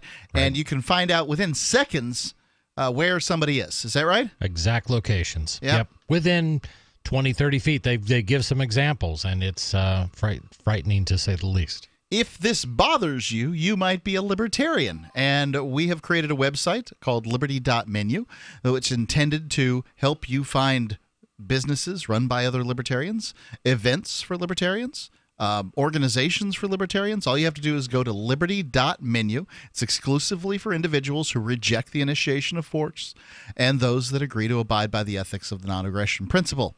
Check it out. Put your voluntarist ideas into action. Liberty.menu. Use code FTL and get a special badge. It's liberty.menu. And I'm excited about that organization. Please go on, Chris. You bet. And again, we're coming to you from BGR.com, referencing a New York Times article. Senator Ron Wyden has already sent letters to the FCC and telecommunication companies requesting details about the program, according to Motherboard. No, he doesn't need that. He doesn't need details about that. I mean, that's outrageous. Exactly. Quote, our trustworthy law enforcement officers would never abuse this. Exactly. Quote, I am writing to insist that AT&T take proactive steps to prevent the unrestricted disclosure and potential abuse of private customer data, including real-time location information, by at least one company to the government, said the letter to AT&T. So, and flipping back and forth to this and the original New York Times article, a number of at least the mobile phone providers have also, submitted letters saying, we want to understand exactly how this works. We're not keen on it. Our customers are not keen on it. And so I guess it'll be up to who can bribe those senators and congressmen the best and the fastest, whether this continues forward. almost always they make concessions for law enforcement. I mean, when does the government stand up to law enforcement? It almost never happens. Right. Very, very rarely. So we got the war on drugs, war on terror. We need this. Got to protect the children. Forget about everything. the Constitution, the Fourth and Fifth Amendments. Those things are antiquated and a real pain. We've got terrorists to find. Right. What if a child has been kidnapped and we can simply use this technology to zero in on their location and save them before they're brutalized and terrible things happen and we find a limp little body. Right. Matthew Thomas, chief deputy of the Pinal County Sheriff's Office in Arizona, said that the department has been using Securus's location tool for about a month and that it's already come in handy. Quote, I bet it has. Quote, we use it for search and rescue operations, and at the jail they use it to maintain security and to put cases together, unquote, he said. Mr. Thomas... Maintain security and put cases together. In prison. Mr. Thomas said that only 3 people in the office could log into the system and that the office did monthly audits to ensure its proper use. About 3 weeks ago, Mr. Thomas said, someone mailed a letter containing methamphetamine to an inmate. By using the tool, Mr. Thomas said investigators were able to link phone calls between the address and the inmate and make an arrest. For search and rescue cases, Mr. Thomas said that the Securus tool was more efficient. So there you go. But before we go on, he's just admitting there that they used the tool. They didn't get a judge's order. He's not clear on that. But I mean, we have no evidence. Right, and there's no requirement. He has to upload something. That's a requirement. That's what the other article didn't say. But you have to upload something, but it's never checked. And then you have to check a box that says, okay, I'm good, I'm legit, I've done everything I should. That's it. So who knows what got uploaded? Right. A picture of their grandma. Well, I mean, it could be the arrest order or the requisition or whatever it might be. Oh, well, here's a piece of paper for you. Right. Exactly. I mean, I'm sure the police departments can generate a piece of paper requesting, to be able to look at this stuff. Right. And it'd be great if they all, did the right thing and went to judges. But the evidence that we have up to this point is that when given the opportunity to circumvent the steps that are put in place, that organizations within the government, and probably outside of it too, will do that circumvention. Right. And I'm trying to remember what the term was used by for the FBI letters that they could use to basically do whatever they want. Right. I can't remember what they were either, but they were just sending them off. They didn't have judges. They didn't have anything like that. Right. There was no check and balance. So here we have a service that's similar to that. Mr. Thomas goes on, for search and rescue cases, the Securus tool was more efficient than requesting data through the phone companies. Quote, it makes it a lot faster response for our crew. I'll bet. Well, that's all well and good, but the person who's being tracked cannot provide consent, right? Right. I suppose they could.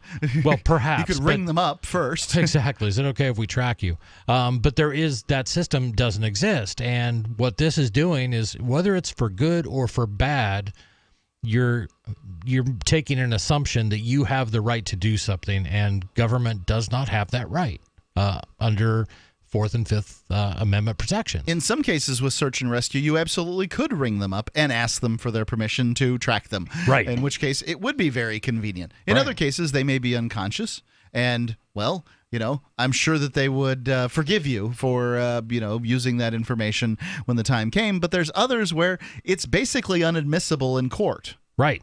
But that is my concern, and especially when a case like this, search and rescue, we can find people and save their lives. No, I'm sorry, government, you've used that excuse too many times, that the lives of people are the reason that you violated the constitutional protections that we have. You don't get to do that, even if it means saving a busload of nuns from going over the edge of a cliff. I'm sorry, you can't. That's it. That's how our system works. The government's not supposed to be doing that kind of thing anyway. Exactly. Honestly, it's not their job. It's certainly not the federal government. Right. And by taking those things on, we're just giving up our rights for the best reasons, right? It's all good. We're doing it. Trust us. I don't trust them. I'm sorry. Even if I did trust them, even if I didn't care, I know how people are. So, some limited number of these police officers, and let's just presume that no hacker can get into these systems.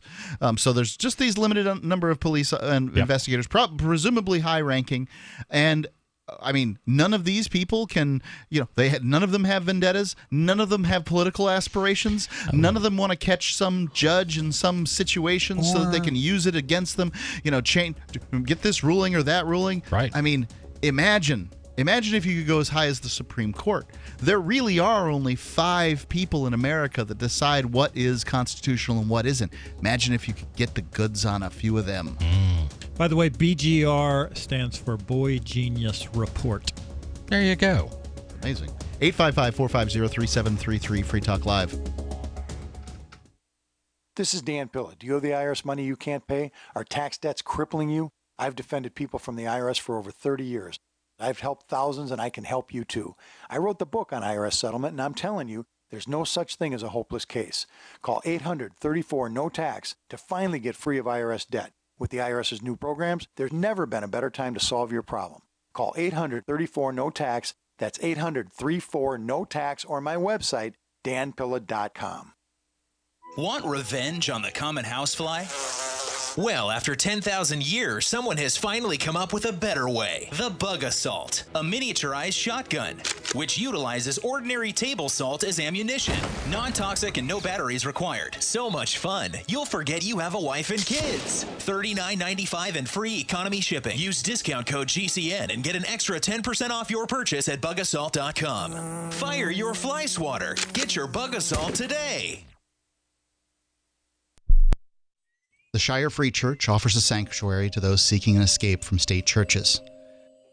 The Shire Free Church is an interfaith, diverse group of people that may not share identical theological beliefs. As a member in or minister of the Shire Free Church, you are a sovereign individual and may be the faith of your choice. We don't claim to have all of the answers. We are open to all peaceful people. We want to learn from each other. What unifies the Shire Free Church and its diverse members is peace, love, and liberty. There are many paths to God, one for every individual. The Shire Free Church does not define a specific path beyond those parameters that must be your foundation. Peace as your way, love as your guide, and liberty as your light. Learn more at church.shiresociety.com. That's church.shiresociety.com. Ross Ulbricht was convicted in early 2015 of running the infamous Silk Road Underground Market. The Silk Road was a gift to humanity and helped reduce the harms brought on by drug prohibition. For this good deed, Ross has been sentenced to life in prison with no possibility of parole. Now, an appeal is Ross's only chance, and he needs your support. Please visit freeross.org, where you can contribute via various methods, including Bitcoin. Visit freeross.org. That's freeross.org.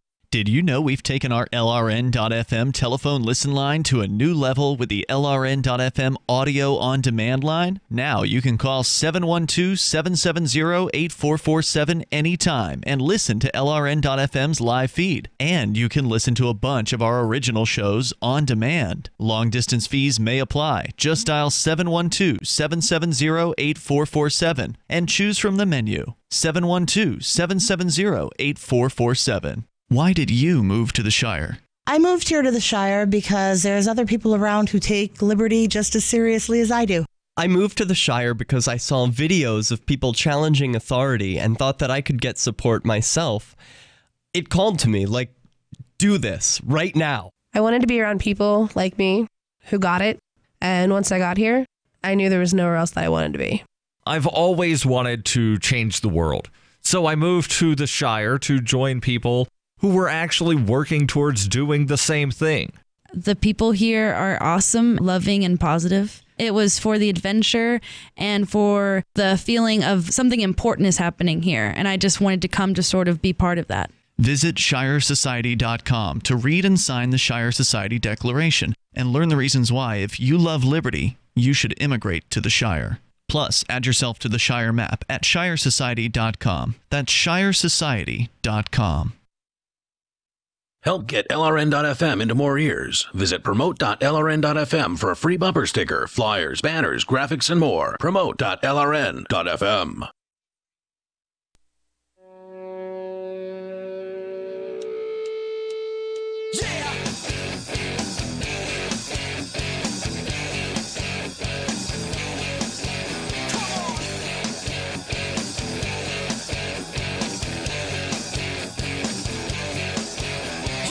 Free Talk Live.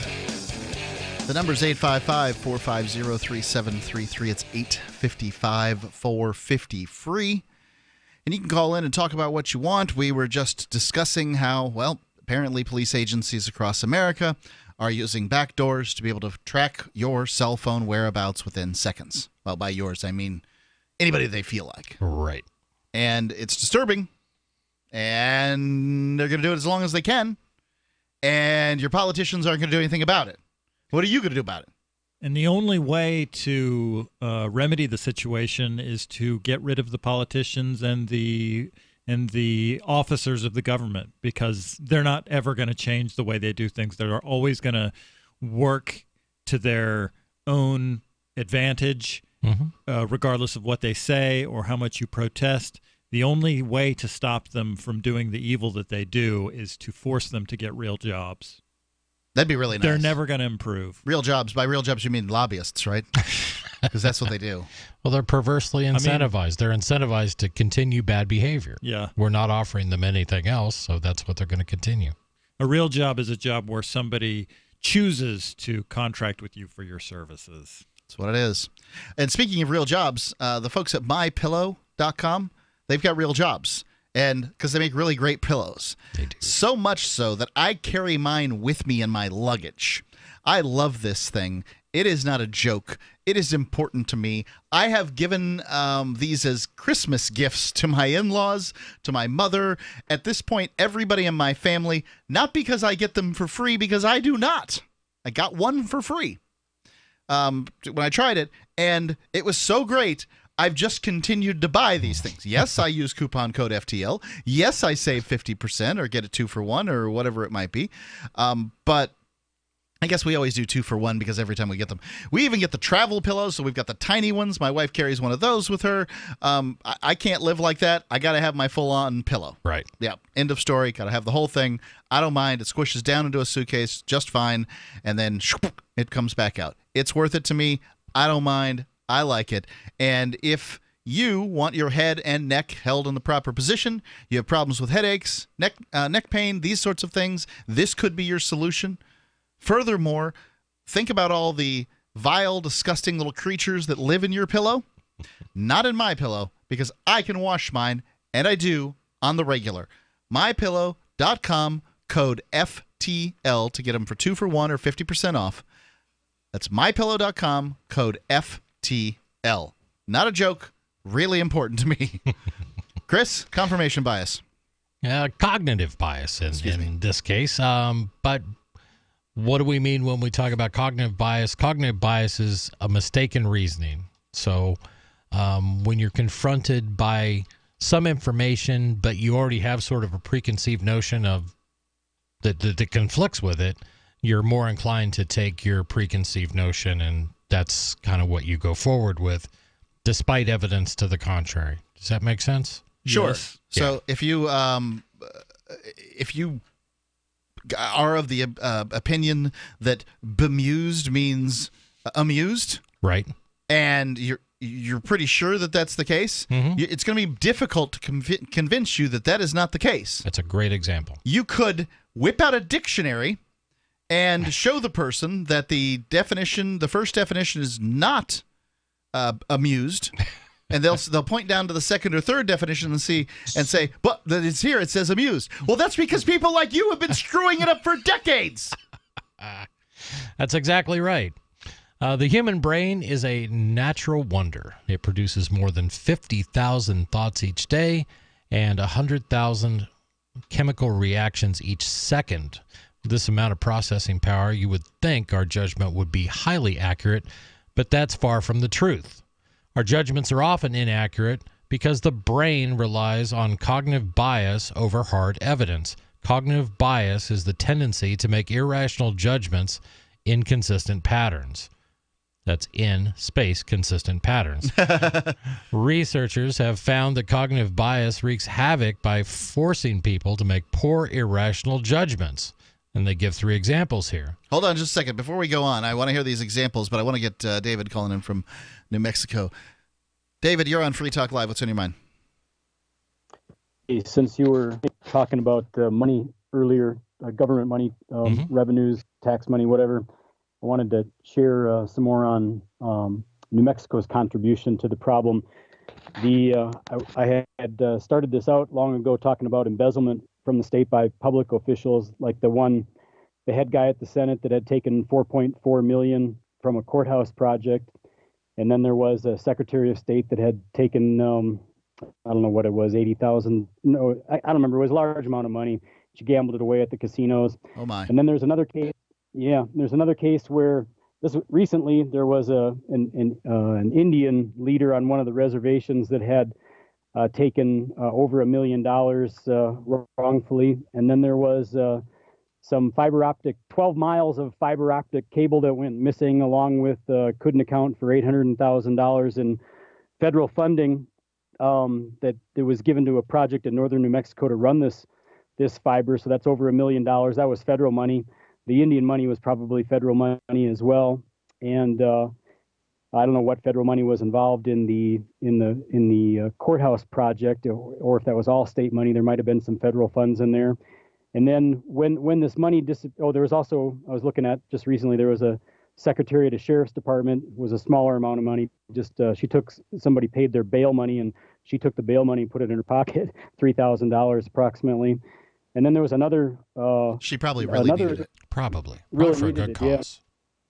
And there was another government official recently, and I couldn't find. I was just trying to look up the case, but it was another casino deal. They were taken somewhere in the vicinity of $80,000 to $100,000 over time, and had spent it at the casino. And so it's just. Oh, and there's a assistant basketball coach. I was just reading the figures: is $20,000, $40,000, $54,000, those kind of figures. And that's still all being investigated. And when New Mexico gets its money in the first place, the stats on New Mexico is like births in New Mexico, 71% are paid for by Medicaid. The schools here, the public schools here, I believe are like 45% federally funded. Federal money comes in to fund that. And then when the state does actually pay, its own money for things like schools and whatever, this the money that these people are stealing. 1/3 of the budget here comes from oil and natural gas taxes. New Mexico is I think it's number 3 in the nation for production oil and gas, and they tax it at like approximately 8% plus or minus, and that equates to roughly $2 billion a year is what the state of New Mexico gets from their share. That 8% of that's getting to be real money, yeah, right. $2 billion a year. So there's a lot of money to play with there, and so you can see where it might be attractive to start looking at it for making it disappear. But when your gas prices go up in the rest of the nation, remember whatever the producing states take, if they didn't take any, that your bill would drop by that 8%. So. Right. Your people are out, not only through your federal tax dollars, you're sending money to New Mexico that is being stolen by these people here in New Mexico, but also right at the pump. Yeah, right at the gas pump. Every time you pay your 25 cents a gallon tax or whatever you're paying, the New Mexico is getting 8% of the crude oil and the natural gas, and so there's they term that takers and makers and takers. And another stat in New Mexico is that, and these are all just rough from my memory. I don't have the documents all in front of me, but I think New Mexico the 45% figure. I think 45% of the population in New Mexico are net takers, meaning they're taking assistance. And whereas compare that to other states, it's pretty high here. But anyway, I just wanted to know where that this money that's being stolen in New Mexico, you're paying it through your federal taxes, and even though you don't live here, you're paying the bill. Paying for the corruption, as it always goes. Yeah. Right. I mean, the politicians don't pay for it. Thanks for the call, David. Appreciate it. The politicians don't pay for this stuff. You do. Ultimately. Anyone's sucker enough to pay it. Free Talk Live. Good technology is good, but the philosophy behind the tech is important. And Zencash was made by voluntarists with the ideas of voluntary interaction being embedded into the white paper. With no central authority or single point of failure, Zencash is more resilient than a traditional corporation. Everyone has an equal opportunity to participate in decision-making, which empowers stakeholders and makes Zencash less susceptible to third-party influence. And Zencash allows for secure private transactions. Learn more at zencash.com. The Bitcoin.com wallet is a simple and powerful, full-featured wallet that allows you to send and receive Bitcoin Cash and Bitcoin Core with anyone, anywhere in the world. It supports both single and multi-signature wallets and is available in multiple languages. The Bitcoin.com wallet is available on Windows, Linux, Mac, Android, and iOS devices. Learn more at wallet.bitcoin.com. Most of you know that heart disease is the #1 silent killer in the U.S. What if I told you for just $54.95 a month you could fight against heart disease naturally? At Heart and Body Extract, we've been helping thousands of people get back to a healthier heart. Don't just take my word for it. Check out all of the success stories at hbextract.com, or to order, call 866-295-5305. That's 866-295-5305. hbextract.com. Don't risk it when you can take charge of it. This is Fred. Hi, I'm Fred. Fred's a repeater. I tend to repeat. Fred has a business. I do have a business. And a problem. Fred repeats the same tired advertising over and over, and now it doesn't work. Over and over. But Fred is about to see a vision. I'm seeing a vision. Advertising on the Genesis Communications Network is the smart way for Fred to reach his potential customers with the most affordable national advertising rates, period. Get started today with GCN, the Genesis Communications Network. Just email advertise@gcnlive.com.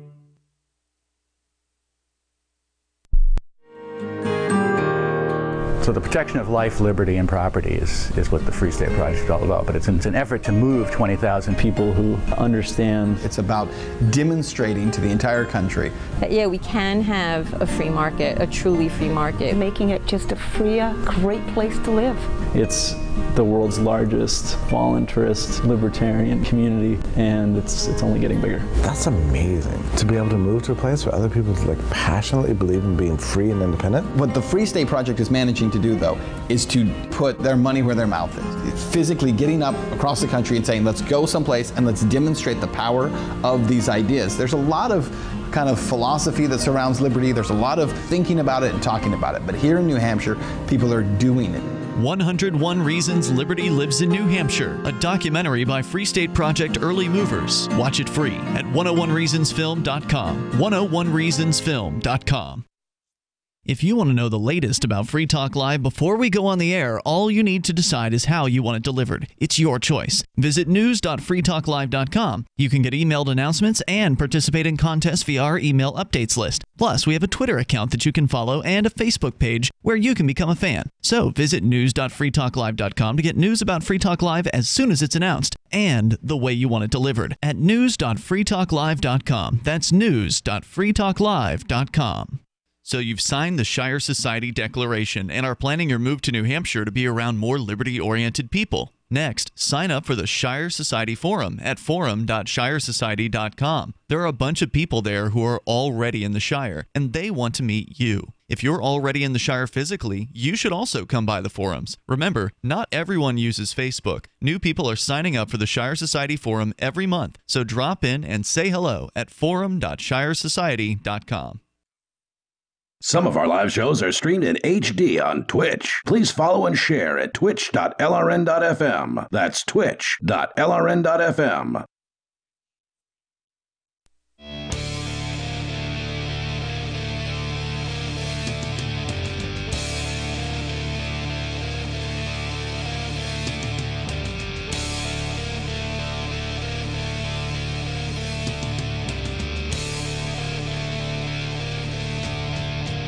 Free Talk Live. The number is 855-450-FREE. That's 855-450-3733. We're talking about cognitive biases here on Free Talk Live, and I think that these are important things because without addressing your own cognitive biases, and we've all got them. Yep. Every one of us. Without addressing them, you cannot learn. You cannot learn. The reason they say an old dog, you can't teach an old dog new tricks, not because the old dog is smart. But the old dog has cognitive biases. That's the reason. That's it. So please go on, if you would. Yeah, we talked a little bit about this, and we're going to give some examples. A Queensland university study found that blonde women earn, on average, 7% higher salaries than redheads and brunettes. We've always heard things like that. Huh. A Duke study found that people with mature faces experience more career success than those with baby faces. All right. Baby faces were defined by those with small chins, whiter cheeks, and bigger eyes. I have heard people say that that's the case. It would seem like it would be good to look young for the rest of your life, but whatever the case may be. You bet. I always worked my butt off. I don't know what else to tell. Mature faces were those with bigger chins, narrow facial features, and smaller eyes. A Yale study found that female scientists were not only more likely to hire male scientists, but they also paid them $4,000 more on average than female scientists. So female scientists were more likely to hire male scientists, and when they did, they paid them more. Correct. Than they did other female scientists. Correct. Yeah, I don't know what to do about that. All right. It's highly unlikely that the people in these studies actually wanted to pay blondes more money, enable people with mature faces to succeed at the expense of those with baby faces, or hire male scientists disproportionately and pay them more money. Our unconscious biases are often so strong that they lead us to act in ways that are inconsistent with reason as well as our own values and beliefs. Yeah, I would think that, the mature face thing, like to some extent, let's say you're hiring a CEO for your company. Let's say Free Talk Live needs a CEO. Yep. And I'm not saying it doesn't. It probably does. It needs some kind of leadership. I have no idea. Free Talk Live needs a CEO. Well, you're not going to get a CEO by throwing out $50,000 as a yearly salary. You need to be in the CEO realm. And right. I don't know if those people are worth that kind of money or not, but I know that that's what they get. And the only way for you to find out as to whether or not they're worth it is to hire them. Yeah, but and people in those are probably more likely to have mature faces, to use the example given. They're probably not baby faces. They are probably going to exhibit levels They're of probably males because probably. It takes it, and oftentimes, first off, females are much more likely to want to stay home and take care of kids. They're also, if they have kids, and they're likely to, they're the ones who are going to have to take them to school, the ones that have to pick them up if they're sick, the ones that have to stay home if they're sick, and do all these other things, which says that they're not able to climb the corporate ladder to be the CEO, right? Because they just don't have the time and energy to do it. And I mean, I'd ask you this: if you could be a CEO, or you could have your spouse be a CEO, which one would you prefer to do? It sounds easier to have your spouse do it. Exactly.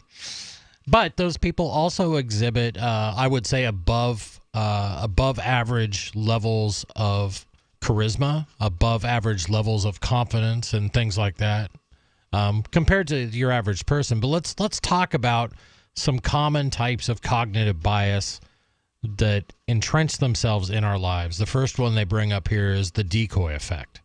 You ever heard of that one? I don't know. I hadn't, but I'm going to read it. This occurs when someone believes that they have two options, but you present a third option to make the second one feel more palatable. For example, you visit a car lot to consider two cars. One is listed for $30,000 and the other one is listed for $40,000. Yeah. At first, the $40,000 car seems way too expensive, but as soon as the salesman shows you a $65,000 car, what happens? Suddenly, the $40,000 car seems reasonable by comparison. Exactly. The salesman is preying upon your decoy bias, the decoy being the $65,000 car that he knows you won't buy. And I find myself doing this all the time. I usually, if I'm looking for a product for myself or for my business, I go out and I get a couple different, I look at different products and then I look at their prices. And I probably talk myself up to things just because of my own decoy bias. Right. I get it. This sounds like the sort of thing that affects people on a day-to-day basis. Humans aren't good at just figuring things out as far as comparisons or these sorts of things. So they use comparisons. When you throw a third thing into the mix that wasn't intended to be bought in the first place, then it's going to throw off your comparison. Right. The next one they bring up is affect heuristic. So affect heuristic is the human tendency to base our decisions on our emotions. I think we'd agree we all do that at some point. Well, I think emotions are what we make decisions on, and we often use our logic to bolster those decisions. Right. Did you say affect heuristic? Yeah. Affect. Yes. Affect. I'm sorry. Yes. For example, take a study conducted in Shukotoko University, Japan. Participants judged a disease that killed 1,286 people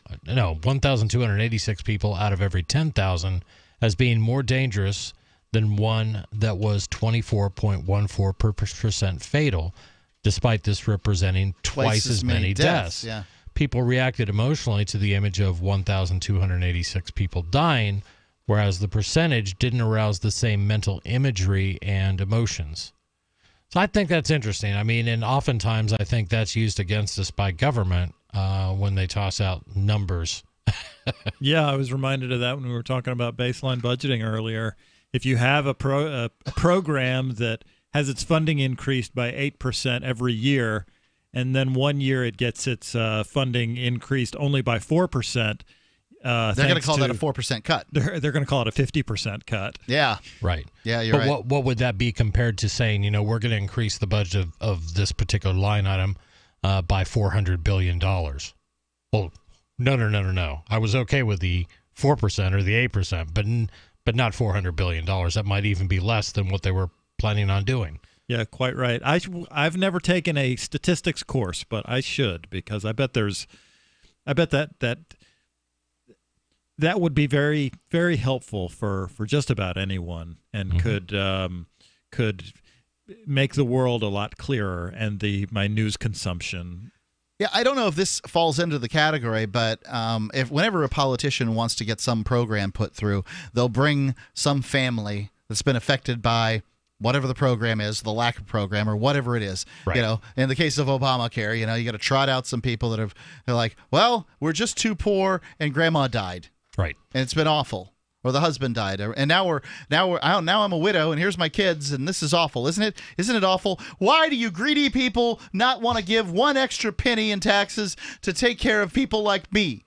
Oh, I'm sorry. And of course, it's another $1 in taxes, not a penny, and whatever. Right. And I'm just going to turn over. Based on these few human examples you push forward, we end up with hundreds of trillions of dollars in long-term liabilities. It's insane. Let me see where. Fundamental attribution error. Oh, yeah. This is the tendency to attribute situational behavior to a person's fixed personality. For example, people often attribute poor work performance to laziness when there are so many other possible explanations. It could be the individual in question is receiving projects they aren't passionate about. Their rocky home life is carrying over to their work, or they're burnt out. So, yeah, I've definitely find myself doing this one. Right. So if I catch you on a bad day, I'm going to fundamentally attribute to you whatever negative feelings I get out of the situation. And I think it's really difficult not to. First impressions and all that.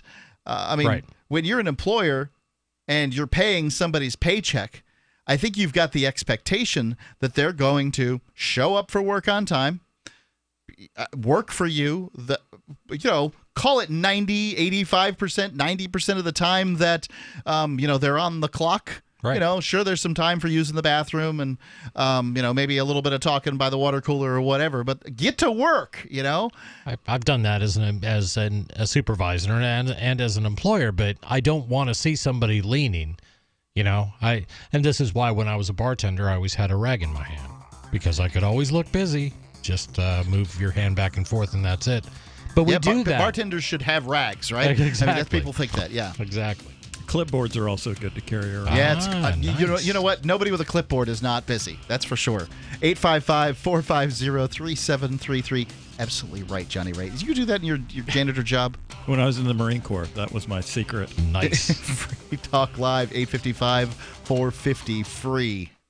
I tried other brands, but I came back to my Sunshine. For the best hot or cold pain relief, get the best. Get a Sunny Bay heating pad. Sometimes life can be a pain in the neck or back or shoulder. And the best relief for that pain is a Sunny Bay heating pad. Did you know that the American College of Physicians said that one of the best ways to treat muscle pain is heat therapy? Sunny Bay heating pads are handmade with high quality, can be used at home or at work, and have a lifetime 100% positive rating on both Amazon and Etsy. Why take another pill? Many people use our Sunny Bay heating pads alone and got rid of the neck pain. Long distance travel or long hours in front of a computer can take its toll on your body. See why our homegrown small business at sunny-bay.com has tried to help people just like you. Get your Sunny Bay heating pads at sunny-bay.com. That's sunny-bay.com or call 253-678-1361 for hot and cold therapy. sunny-bay.com.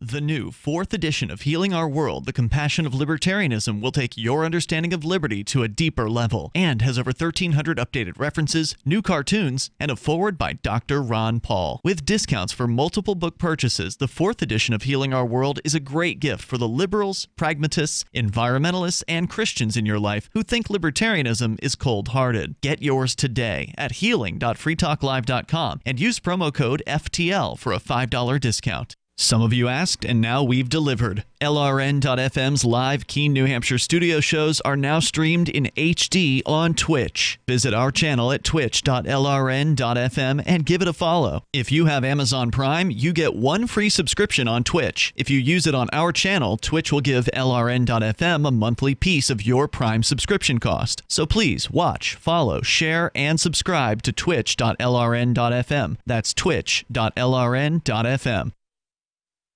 You're listening to the live edition of Free Talk Live. Hour number 3 is next after the news here on the Liberty Radio Network at LRN.FM. From Keene in the Shire, the Liberty Media capital of the world, this is Daryl W. Perry, host of FPP Radio News for the weekend of May 11th through the 13th, 2018. Silver is trading at $16.80 per ounce. Gold is valued at $1,325 per ounce. Zencash is trading at $31, and the average price of Bitcoin is $8,580.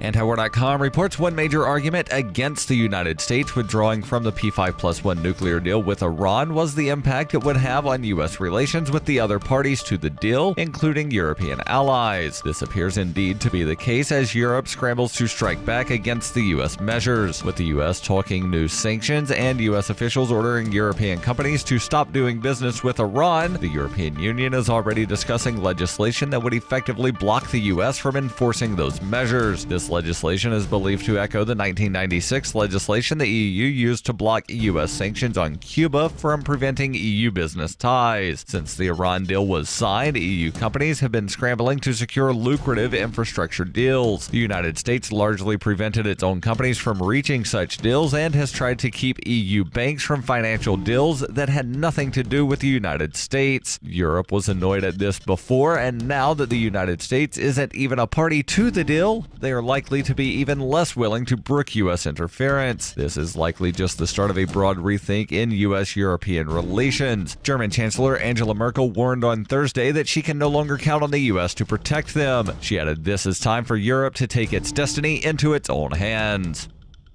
Zencash is an end-to-end encrypted system with zero-knowledge technology over which communications, data, or value can be securely transmitted and stored. With over 7,500 secure nodes, Zencash has one of the most distributed node systems of any cryptocurrency. Zencash is a platform for cryptocurrency and communications built by voluntarists for voluntarists, with the ideas of voluntary interaction being written into the white paper no less than half a dozen times. Learn more at zencash.com. That's zencash.com.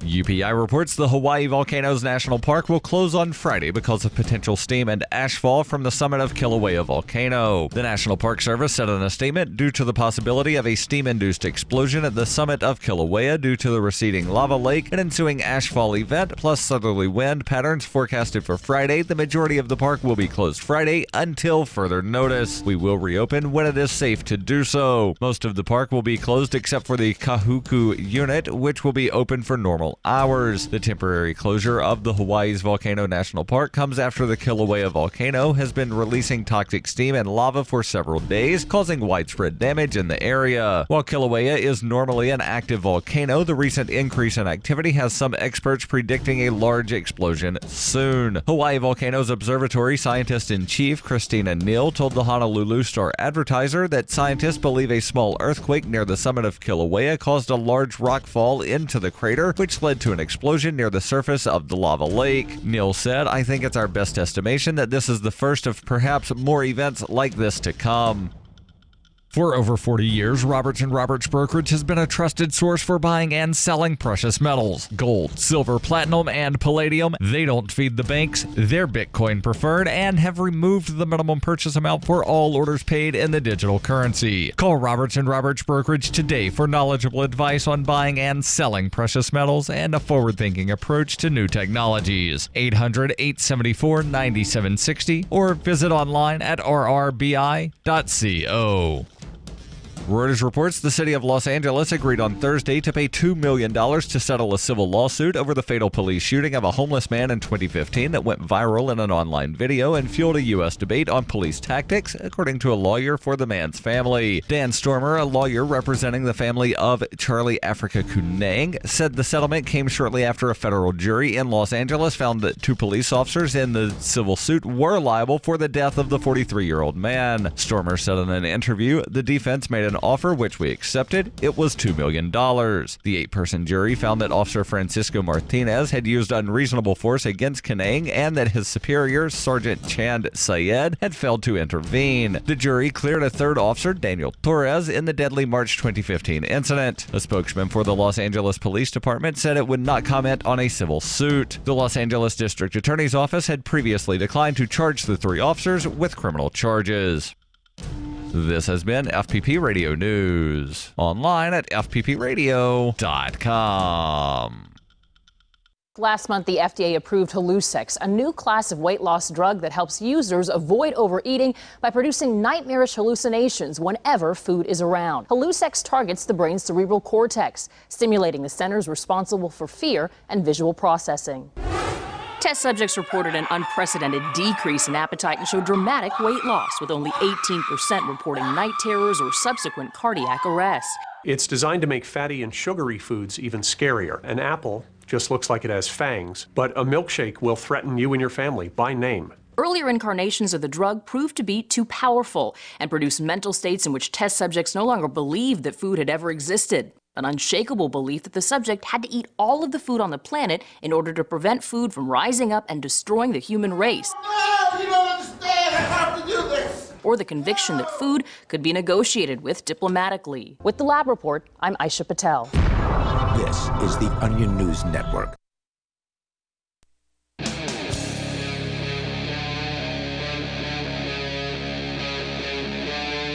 Free Talk Live. That's right, it is Free Talk Live, and you are free to call in and talk live on this live edition of Free Talk Live. If it is between 7 p.m. and 10 p.m. Eastern Time, wherever you might be, it doesn't matter whether it's Christmas or New Year's or Thanksgiving or Independence Day. It doesn't matter. We'll be here at 855-450-3733, freetalklive.com. We're on every day of the week from 7p to 10p. If we're not on your local radio station, please give them a call. Let them know that you like Free Talk Live and that you'd like to hear more. And if you can't do that, well, there's always freetalklive.com. It's Mark with you. Jonny Ray. And Chris. And we're talking about cognitive biases here and different, giving the definitions and helping you to see your own cognitive biases. If you can't look at something objectively, you can't learn something new. If you can't learn something new, you're not much good anymore. Yeah, and you're going to make mistakes that you could easily avoid. But we all do these things. That's the tough part, and it's just think about being human. It's recognizing them and trying to overcome them. Now, how many of these are there in this story? In this story, 13. 13, and they're all based around the idea that we have cognitive baggage that we sort of rely on more than evidence. Yeah, well, the ways of thinking. Okay. They're ways of thinking as opposed to ways of learning and understanding things. Let me, before we get into that, let's go to the Discord, and let's not. It just dropped out. All right. Going on. The next one is the ideometer effect. I'm not familiar with this. I'm not either, but let's find out. This refers to the fact that our thoughts can make us feel real emotions. This is why actors envision terrible scenarios, such as the death of a loved one, in order to make themselves cry on cue, or activities such as cataloging what you're grateful for can have a profoundly positive impact on your well-being. My dog is dead. My dog is dead. You've acted. Have you done that?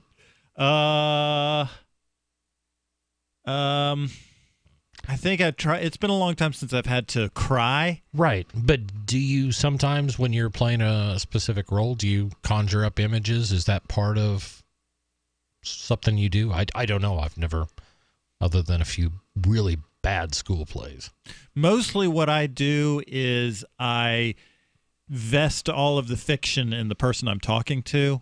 Mm-hmm. I try to treat that person like a real person. Right. So this is really happening to the characters in this particular play, or whatever it happens to be. That's interesting. Yeah, But the reason that I'm such a great actor is because I look my fellow actors in the eye, and I treat them like real people, and then that just makes me, and I forget that there's an audience there, and that makes me live outside of myself and enchant the audience. You're a bit of a stage actor. It's rare that they have to come up with actual tears. They can just, it's a stage actor. They just, woo, right into their hands, and then and everything on the stage has to be much larger than life, because you need big hand motions and big steps in order to show emotion and those sorts of things. There's not a cut to a close-up zoom to give you that impression. Can't do that because you have to emote to the person who's in the last row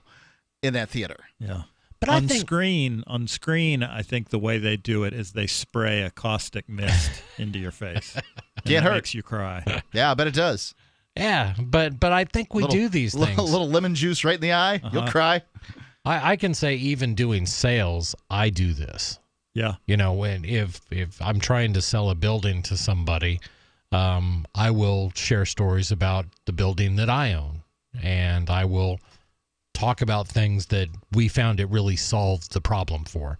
And that tends to put a smile on my face, and I'm trying to convey that to somebody else. Look, you can feel good about this too because I do. I think that's sort of the same thing. Thoughts? Well, I think that's along the same line. That's using it as sales as opposed to, that's functional as opposed to this. This is a way of sort of not learning things. This cognitive bias. Yeah, but I think a lot of these can be applied to positive things. If you could recognize something that you do and play it, sort of play into your own weaknesses and turning them into strengths, maybe there's something to learn here. Indeed. The next one. I've often thought that there's words that I could string together to convince anybody of anything, that there's ways, tones in my voice that I could make. To get you out of certain tickets? Oh, I'm sorry. We hear that certainly a lot. Wouldn't hurt. Right. The next one they want to talk about is confirmation bias. Confirmation bias is a tendency to seek out information that supports our pre-existing beliefs. In other words, we form an opinion first and then seek out a presidential candidate seek out evidence to back it up rather than basing our opinions on facts. And this is one of the real problems with things like Fox and MSN as far as news agencies go, because they're telling you to some extent what you want to hear. It's not that the facts don't exist for what you want to hear. It's that facts exist for the contrary opinion for what you want to hear too. Right. And the whole thing with fake news, it's dependent on whether you're left or right or liberal or conservative, you both see fake news. Oh, everything that Fox does, that's all BS, or everything MSNBC does, CNN, it's the same thing. People want to be reinforced that they're right, that what they believe is absolutely right. And when they hear that, they get a good warm feeling. Yeah, it feels great to be right. And it feels great. So this is one of the things on the gun debate that I try really, really, really hard to make sure that I'm correct, because I'm of the opinion that more guns mean less crime. Right. I'm not sure that that's a true statement. I think that the statement might better be stated is that there isn't much of a correlation between the number of guns in a given geographic area and the amount of crime. Right. But the crime more highly correlates to poor people in the bottom quintile Sure. of income. And then you can take a look at that and say, okay, what else is affecting that? I try to do the same thing. It's easy to point to statistics that support my belief that, guns are not a bad thing. Right. But you occasionally... They're used in crimes. I mean, obviously that's a contrary opinion, right? Right. But there are things like that. There are studies that show that, it doesn't necessarily follow what gun laws are in different areas. The next one I think is really important, and this is why I try to keep an open mind, conservatism bias. This bias leads people to believe that pre-existing information takes precedence over new information. In other words, it's the way we've always done it, and it's the way we've always known. We've always known the earth is flat. Yeah, now this is the one that frustrates the heck out of me and other libertarians. Right. Libertarians tend to fundamentally think differently than the average person on this topic. They believe, libertarians are like, if you have a system, you need to go back to the start and see whether or not you could rebuild that system to be more efficient, more just, more, whatever it might be, lower cost, whatever it might be, that you should start at the beginning to look at whether or not the mistake. Most people look at, well, where are we now, and how can we retrofit what we have in order to make it better? And I'm kind of the opinion that in some cases you can't. Right. There are some things that you can't fix because they weren't designed to do what you wanted them to do. Right. Scrap it, start over. Right. Government schools, for instance. There's no fixing government schools because they're not designed to do what you want them to do. They're not designed to educate kids in the most efficient way possible. They're designed to create more government jobs. They're designed to house people. They're designed as middle-class welfare babysitting day prisons. And they do that really, really well. And to affect people. They are trying to produce a certain type of thinker. They're bad at that, though. They are, but that's been the intent from the very beginning. And sure. If any organization has somebody for 13 years or more, they're obviously going to attempt to do some kind of brainwashing. But they don't want people to go to prison, for instance. No, but they want them to be patriotic. But the prisons are fully populated with people from government school. This is how bad they are. They get your kid for 13 years and they still can't do anything right about it. There you go. 855-450-3733. It's 855-450-FREE here on Free Talk Live. Call in. Tell me I'm wrong. I'd love to hear it. Free Talk Live, 855-450-FREE.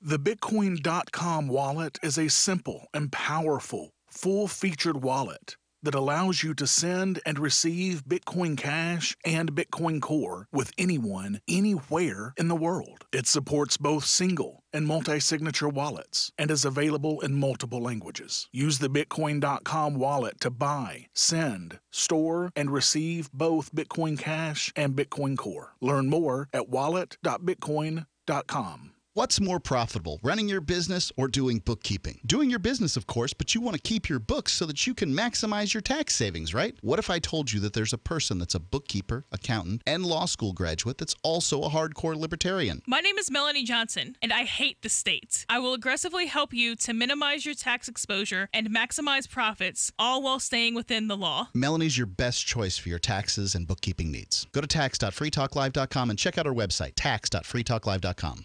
Cryptocurrencies are successful because of good technology. The liberty-loving voluntarists who founded Zencash in 2017 took the best tech, like zero-knowledge anonymity and decentralized autonomous organizations, and are creating a secure platform for money, messages, and media that can be sent to anyone, anywhere in the world. Zencash is a cryptocurrency dedicated to peace, anonymity, and decentralization. Find out more at zencash.com. That's zencash.com. The Bitcoin.com wallet is a simple and powerful, full-featured wallet that allows you to send and receive Bitcoin Cash and Bitcoin Core with anyone, anywhere in the world. It supports both single and multi-signature wallets and is available in multiple languages. The Bitcoin.com wallet is available on Windows, Linux, Mac, Android, and iOS devices. Learn more at wallet.bitcoin.com. You know how annoying it is when someone keeps stopping mid-sentence as though he or she were asking you a series of questions? Avoid doing that. It sounds unnervingly tentative, and it imposes upon the listener to help you complete the thought. And if you're a job seeker, this alone could be a deal killer. An effective communicator sounds more confident. Complete the thought. Avoid making the listener impatient. With money and attention so scarce now, effective communication skills have never been more important. Cutting through the clutter rather than blending into the blah, blah, blah will help you connect better no matter what the conversation. For more tips, hit survivalspeech.com. I'm Holland Cook. survivalspeech.com. Here's a chance to do a little activism while you're cruising Facebook, Twitter, or Google+.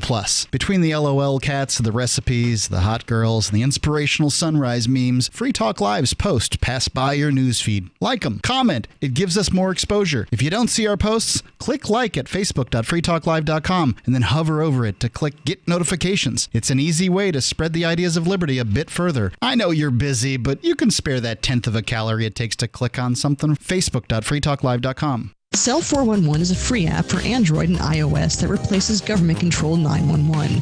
Cell 411 allows you to preset a group of friends or private organizations to show up at any emergency. Cell 411 is a nightmare for the state because it proves their so-called services aren't needed. Cell 411 has had thousands of installs, and of course it's covered by the BIPCOT no government license. Cell 411 because your friends won't shoot you when you're in trouble. Without the government, who would build the emergency services? You and Cell 411. Get it today at getcell411.com. Love what we do? Please help support our international satellite channels at patreon.lrn.fm. That's patreon.lrn.fm.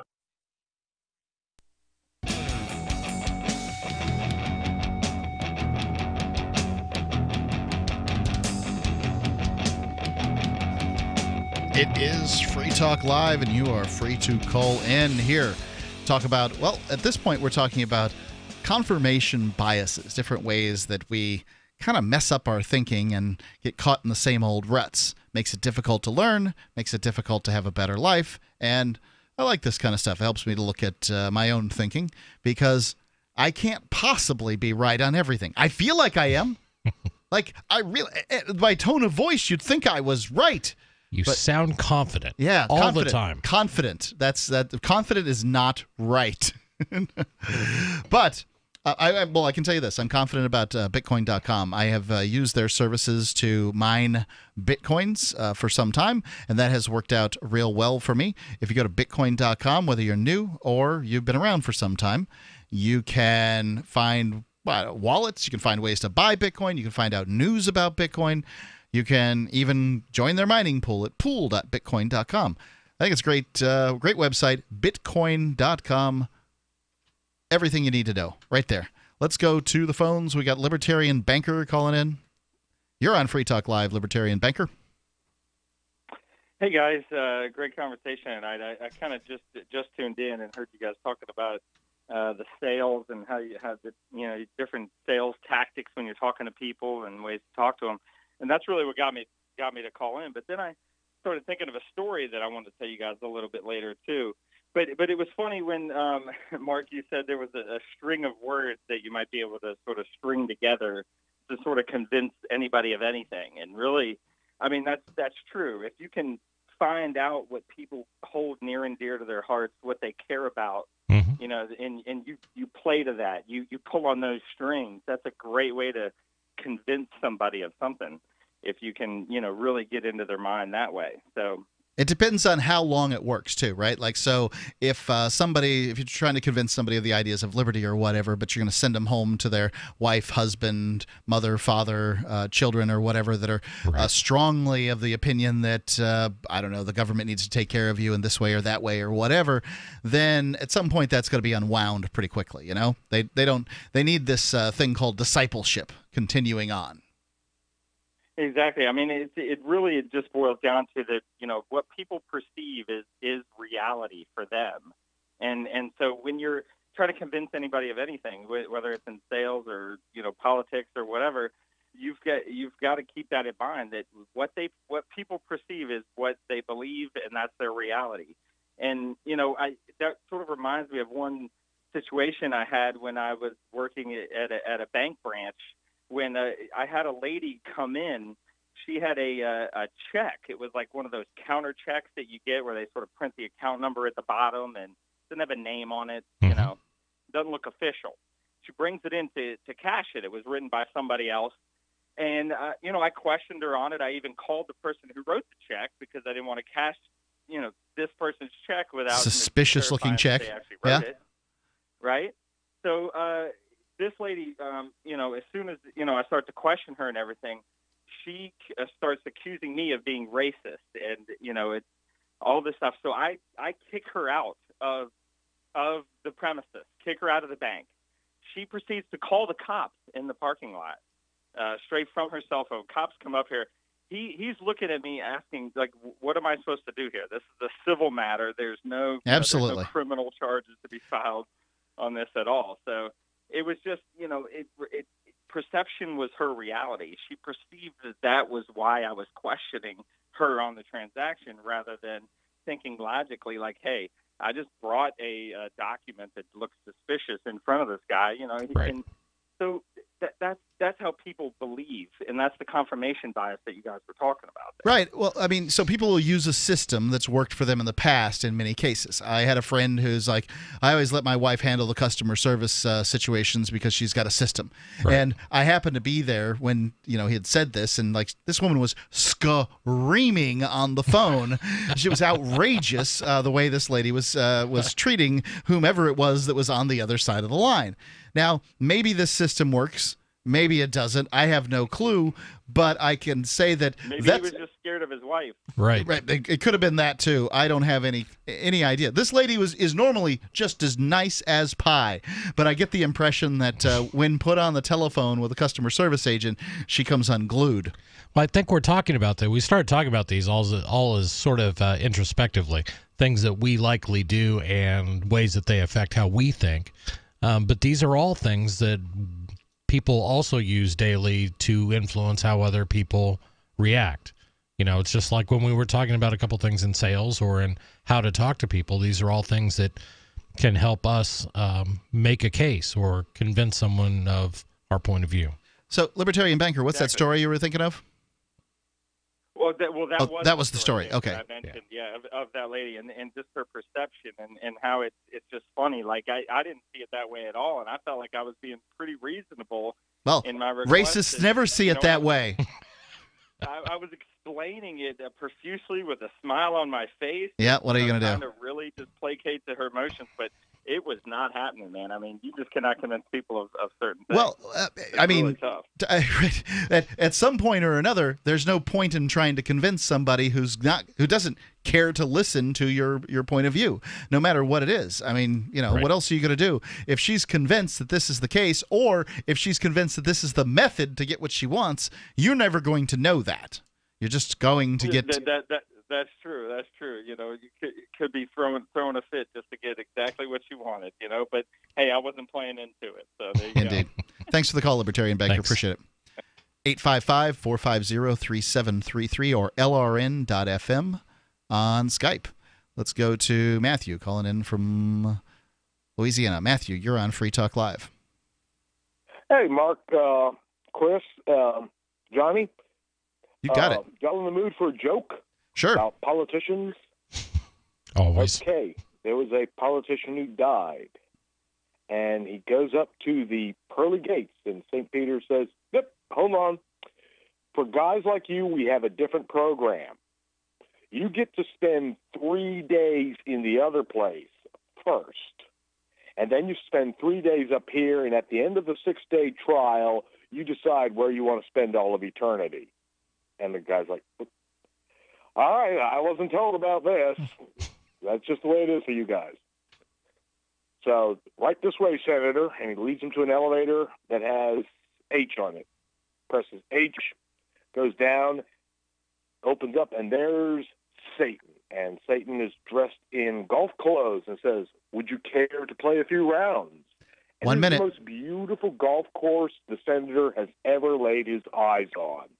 He's like, wow, this is great. And after a great day of golf and some fantastic meals at the clubhouse, he goes to bed in a really comfortable, luxurious bed, wakes up and plays another full day of golf and 40 seconds. Having a great time. And at the end of the third day, he's like, this is fantastic. Can't wait to see what the other place is like. So they get up to heaven, and St. Peter throws open the gates, and it's the big God party. Everybody 20 seconds. God and praising God and all this other stuff about God. And after 3 days of that, he goes up to St. Peter and says, you know, I gotta be honest with you. The 5 other seconds. place seems better. And? So St. Peter's like, all right, well, down you go. Hold the line. Water is the single most important thing your body needs, so you want to be sure it's the best for you and your family. Since 2005, thousands have depended on Berkey purified water. The Berkey Guy provides the lowest priced filtration systems in every size. For incredibly delicious water now and in an emergency, get to GoBerkey.com or call 877-886-3653. 877-886-3653. GoBerkey.com.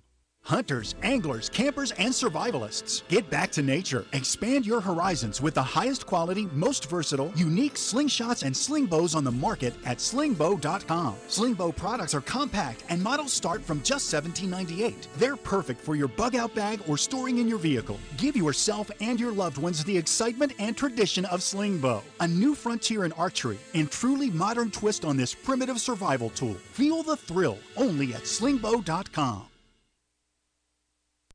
Free Talk Live.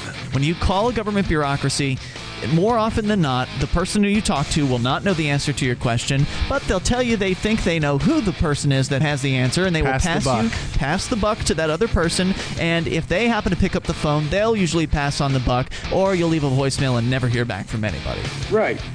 I mean, I wasn't being rude at the PSA at all. The third person I talked to, she was getting pretty hot under the collar. It's like, what are you being so angry for? I'm just asking regular questions any person would.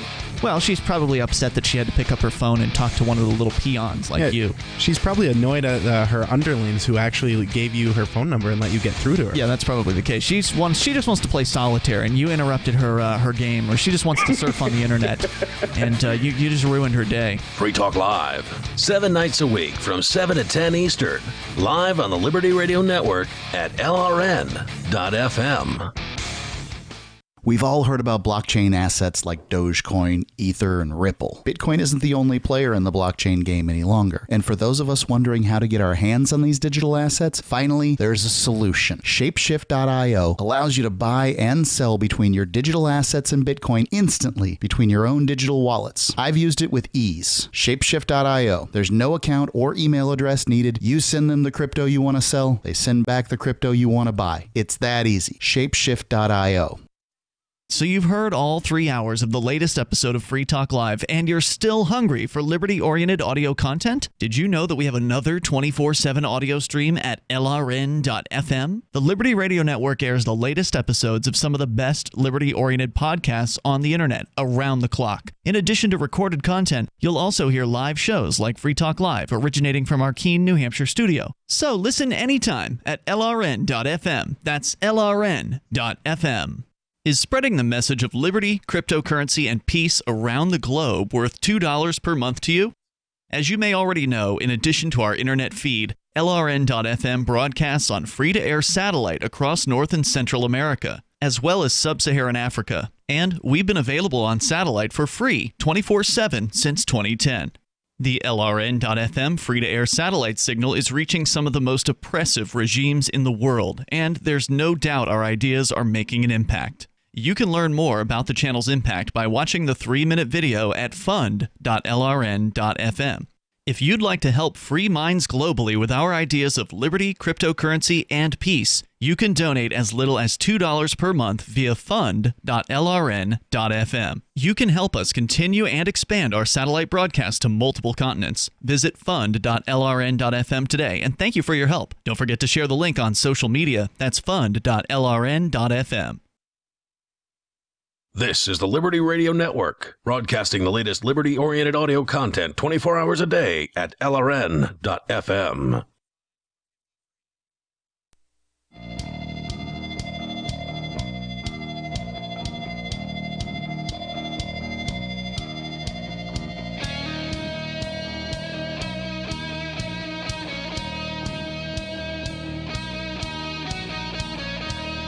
It's Free Talk Live. You can call in at 855-450-3733. Matthew from Louisiana, just before the break, was telling a joke about a politician that ended up in... he died. Yeah, he died. He was talking to St. Peter. Yeah, he's tries out hell for 3 days. Turns out they've got a really great golf course, and things aren't so bad down there. Tries out heaven for 3 days. Turns out you spend most of your time praising God. Might be a little dull. So, Matthew, finish up the joke. Where's the punchline? Okay, so he arrives back in hell. As soon as he steps off the elevator, his skin catches on fire, but he doesn't die. He's just burning, and he sees everybody else around him burning with the flames of eternal hell and damnation. And there's Satan laughing at him. He says, I don't get it. What's going on? And Satan says, that was just the campaign promise. Nice. Should have known better. Thanks for the call. I tell you, I know people who have only ever their whole life they've seen the federal government get bigger and tax more and get uglier and stupider. But when the next politician who comes along and says he's going to clean it up, they believe it, and I don't know why. Right.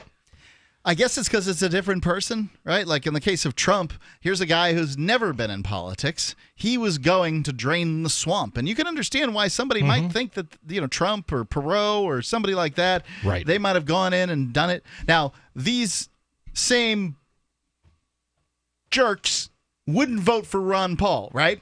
Right. Oh, he's nuts. Right. I mean, this guy spent 12 terms showing that he would vote no against these politicians, showing he wouldn't, would drain the swamp. But they'd be like, oh, he doesn't have a chance. You're going to put in a reality TV star? He's got a chance, but Ron Paul didn't. Like, that's what, always sort of rubs me the wrong way on this is that somehow you sitting in your little easy chair can figure out who has a chance to win and who doesn't. He's got a chance if you vote for him. Right. Yeah, and that's what it comes down to. And because of a lot of these biases, this talks a lot about why people can't embrace libertarian ideas. They're convinced because of this is not the way it's always been done, or they're dealing with this, the ostrich effect. The ostrich effect, of course, is aptly named for the fact that ostriches, when scared, literally bury their heads in the ground. Do they? This apparently. Okay. That's the idea. This effect describes our tendency to hide from impending problems. We may not physically bury our heads in the ground, but we may as well. So, and I think this is a lot of, this describes Washington to a T. Yes, we're $40 trillion or some number that's so ridiculous like that in debt. We know we can never pay it off, but we don't want to think about that because that will ruin our day. So we just keep plodding along, and we keep doing things the way we always do them. I'm kind of the opinion the United States is a really great place to make money. Like, New York City is the center of banking for the world. The U.S., one of the biggest, it's the biggest economy in the world. It's a great place to make money. It's not a great, it's going downhill. I say, make your money, retire someplace else. That's what my plan is. Get out of Dodge. Yeah, I think a lot of people are thinking that way. Reactance. Reactance is our tendency to react to rules and regulations by exercising our freedom. Ooh, that sounds like libertarian We like stuff. that one. Yep. A prevalent example of this is children with overbearing parents. Tell a teenager to do what you say because you told them so, and they are very likely to start breaking the rules. This sounds like Ian to the T. Similarly, employees who feel mistreated or big brothered by their employers are more likely to take longer breaks, extra sick days, and even steal from their company. I'd say they're also likely to come up with creative solutions that they're going to pose. They do that too. Yeah, I think that that may be true, but if they're dealing with these situations, then their bosses aren't going to listen to them because they're low man on the totem pole. You don't listen to the low man on the totem pole. Yeah, but I've seen that. I've seen people react that way. They get to a point where I've had it. I know they're not going to listen to me, but here's the truth. Here's what really would save this company or will advance this project or get this done. Well, I must say that to some extent, this is just sort of, rebellion for the sake of rebellion, and I feel that. Yep. Yeah, we encourage it. The halo effect. The halo effect occurs when someone creates a strong first impression, and that impression sticks. This is extremely noticeable in grading. For example, often teachers grade a student's first paper, and if it's good, they're prone to continue giving them high marks on future papers, even if their performance doesn't warrant it. So this is subjective grading as opposed to objective grading. Obviously, if a student's not filling out, not bubbling in the right answers on the test, then it's going to be more difficult to give them a higher grade. Whereas if you're talking about writing short stories or whatever, the first short story really kicks butt, then you're more likely to say, well, there must be some genius in this next one that I'm not quite getting. There are authors like this that I follow. And like you read the first book that they put out and it's amazing, it's great. It's like, oh, I can't wait for the other one. Then the next one comes out and it's like, it wasn't as good, but it's, here I am like 10 books later and each one's progressively gone downhill just a little bit, but I keep buying them. I benefit from the halo effect because as a janitor, I am very good at restoring some place that has been neglected for a long time. That first initial cleaning. Exactly. I'm great at that, and I know where to look, and I know which tools to use to do this and that. But I suck at going in day after day after day, and I suck at showing up and doing the tiny little bit that's required to maintain it. I suck at that, but I do such a good job at the beginning that people cut me slack. If your job was to only do the stuff at the beginning, would you then get bad at that too? Because that would be that much more difficult. Or is it that you're excited by a new place every few months, or what exactly is it? I think it would be. I think I would continue to perform well because I'm going into a new environment with new people who don't know me, and when I meet new people who don't know me, then I want to impress them. I want to give them a good first impression. Put that halo on top of your head. Yeah, and it's easy. Even if I don't believe in myself, I know that those people don't even know me, so I can fool them. Right. Now we know how the libertarian janitor works. But it makes sense. The next one is the horn effect, which is the exact opposite of the halo effect.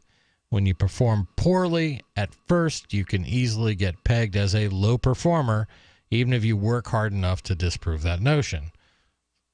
Yeah, I've certainly had that happen to me. There's certain things where, everybody says they're a fast learner. Right. I am not. I swear it takes me a little while to get used to doing something. Any given job or whatever, I've got to practice. I have to role play in my head, and all these other things. Once I'm good at it, boy, you want me to go in as your fastball pitcher because I can just keep those fastballs coming down the line. Right. But I'm not that fast learner that everybody claims that they are. Obviously, they're not. Not everybody can be the same thing. But I know that, in fact, I'm not that. So if you're going to judge me based on early performance, you're probably not going to get me. Right. Which is fine. I think these last two, they're basically about first impressions and how important first impressions are. If your first impression is great, then people are going to cut you some slack. If it's poor, then it's going to be tough to get back from that. Want one more? Yep. planning fallacy. The planning fallacy is a tendency to think that we can do things more quickly than we actually can.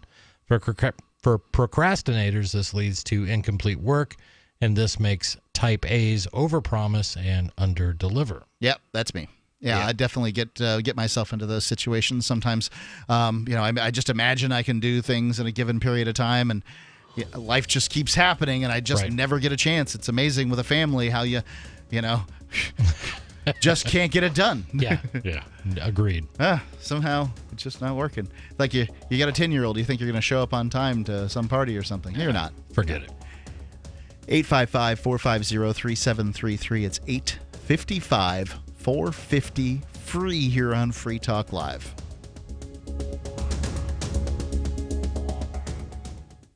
The Bitcoin.com wallet is a simple and powerful, full-featured wallet that allows you to send and receive Bitcoin Cash and Bitcoin Core with anyone, anywhere in the world. It supports both single and multi-signature wallets and is available in multiple languages. Use the Bitcoin.com wallet to buy, send, store, and receive both Bitcoin Cash and Bitcoin Core. Learn more at wallet.bitcoin.com. Zencash is an end-to-end encrypted system with zero-knowledge technology over which communications, data, or value can be securely transmitted and stored. With over 7,500 secure nodes, Zencash has one of the most distributed node systems of any cryptocurrency. Zencash is a platform for cryptocurrency and communications built by voluntarists for voluntarists, with the ideas of voluntary interaction being written into the white paper no less than half a dozen times. Learn more at zencash.com. That's zencash.com.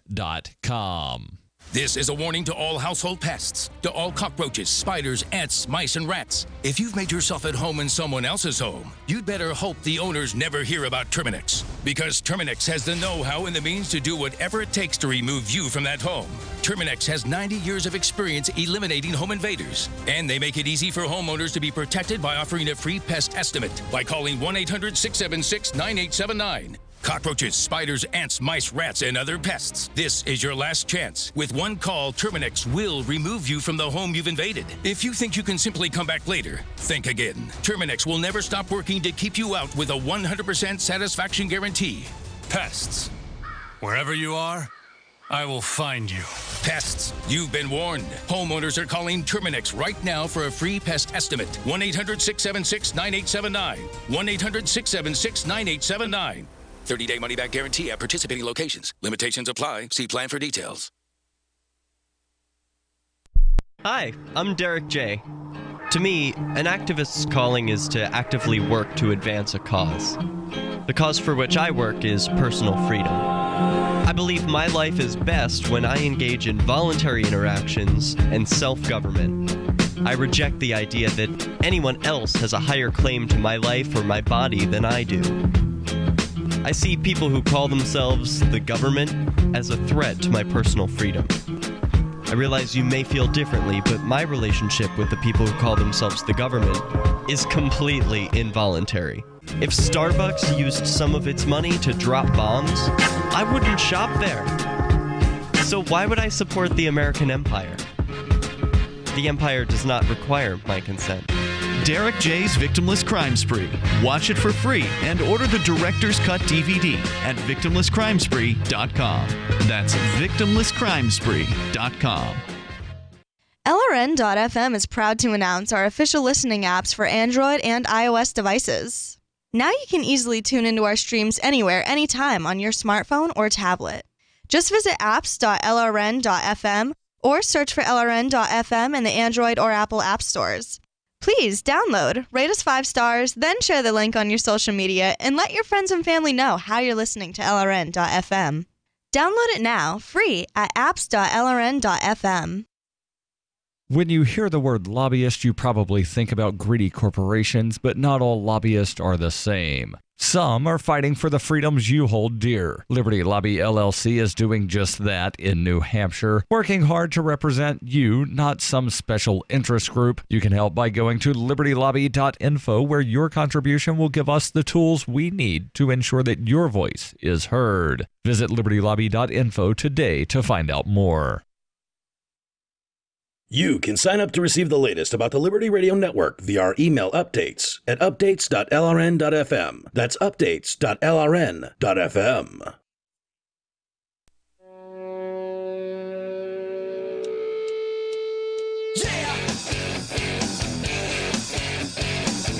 It's Free Talk Live.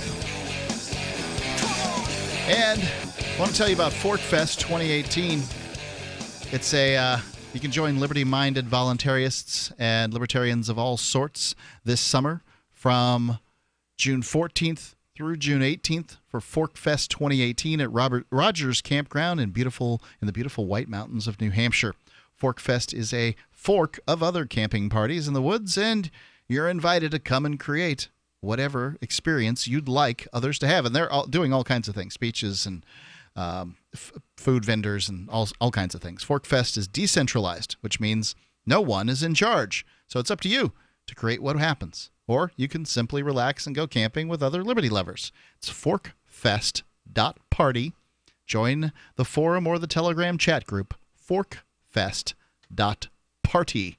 And it'll be a lot of fun right here in June, right here in New Hampshire.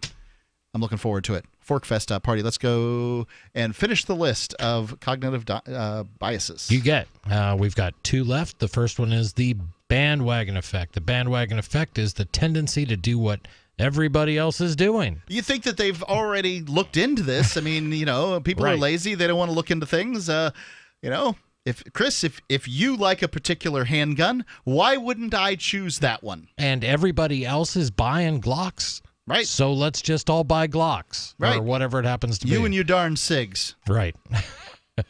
Your F and N's. That's it. Also known as democracy. That's it. That's absolutely true. Yes. So I actually experienced democracy. Up here in New Hampshire, we have what they call the town meeting. I don't imagine you've ever been to one, Jonny Ray. Chris, I imagine you've been to quite a few, being a selectman. Yep. Former selectman from your town. But when something is being voted on, very often it's unanimous. Right. And how could these people possibly feel that way? Well, it's because other people near them feel that way, and they're afraid of standing out. They're afraid of being that one lone person. So when I'm there, every time, you guys want to vote for this, government bloated nonsense? Aye, thunderous amount of ayes, just me, nay. It'd be interesting to do like a time lapse or like a slow-mo video of people like that to see how many people, like the first person raises their hand, people's eyes darting to that one person, then their hand goes up. People, you know what I mean? Yeah. They just feed off of it, and it's easy to get caught up in. The bandwagon effect illustrates how we like to make decisions based on what feels good, even if they're poor alternatives. The last one here is bias blind spot. So we've talked about all these different biases. If you begin to feel that you've mastered your biases, keep in mind that you're most likely experiencing the bias blind spot. This is a tendency to see biases in other people, but not in yourself. Indeed. Who isn't good at picking out other people's personality problems? Right. That's what we practice doing, and that's how oftentimes we get the desired results we want. But we look outward, and I find this kind of interesting. Yep. I mean, I can tell my wife her personality problems right off the bat. Yep. Right. You just like to do things the hard way. You don't want to do it the easy way. And, to her, the hard way is always the right way. And a lot of times the hard way is the right way. Oh, yeah. But that's not always the right way. I'm like that with my girlfriend at work. It's stupid, silly things like opening up a cash register in the morning. Like, I know how to do it by clicking. I don't even click. I just enter a number and hit enter. But she's like, she has a process. It's move here, click on this menu, do the drop down, enter the amount, .00. And I'm just like, that's like 7 more mouse clicks than you and key entries than you ever had to do. Why is that a big deal to me? I shouldn't care. No. It works for her. Indeed. Let people go about living their lives the way they want. I agree. Well, there you go. That list of cognitive biases, and maybe you've learned something from it. Hopefully. I think I got a little, maybe. Let's go to Sarah calling in from New Mexico. Sarah, you're on Free Talk Live. Did you know the Russians, the white Russians, were pilots flying the Viet Cong airplanes. Okay, so Yeah, Russians were I thought piloting the white Viet Cong. Russians were like the Drinks. imperial loyalists in Russia. I think she's referring to their ethnicity. Okay. No, Vietnam War. You know the Vietnam War? I'm familiar with the Vietnam War, yes. Mm-hmm. Okay, so they were the ones that was flying the airplanes because I used to have a pilot friend, and when I used to go to where they fly the planes, they were talking about that it was documented because the American fighters jets would like go upside down from each other. The airplanes, they could do that. One would be on the bottom, the other one would be on top, and they would look up, and they would be a white people. Like in Top Gun. Yeah, this sounds like Top Gun. So, okay, American fighter pilots were shot down on the regular in Vietnam, and they would end up in some cases in prisoner of war camps. John McCain is a good example of somebody who ended up in one of these places. There's quite a few people who did. One would presume, if that's the case, that the opposite is true too, that fighter pilots from the Viet Cong fighter pilots would be shot down and they would end up in prisoner of war camps, American prisoner of war camps. So we would then have documented Russians in prisoner of war camps. I'm not saying this is true or not true. I'm just saying this is the only thing that makes sense to me. Yeah, You know what? I was told that the pilots, they documented it, and it's written in some certain type of books. I don't know what particular books, but I guess they were good enough where they were not shot down, or that they were the one that was not rounded up in a prison camp. But my point is that the Russians at that time were helping the North Vietnamese. I think that is undeniably true. Yeah. Now, I don't know that anything else is true, but I think that the Russians were undeniably helping the North Vietnamese. Oh, they were with training and with material and all kinds of things. That was the proxy war. It was communism versus the United States, and both the Chinese and the Russians were involved in that. So what am I to assume from that? Well, you know what? It's just it's just kind of fascinating to know that they were the one that was flying the airplanes. And, Ian kind of always asks me, how come you don't go to North Korea? But you know what? I have a very big job. Who asked you if you don't go to North Korea? Don't go to North Korea.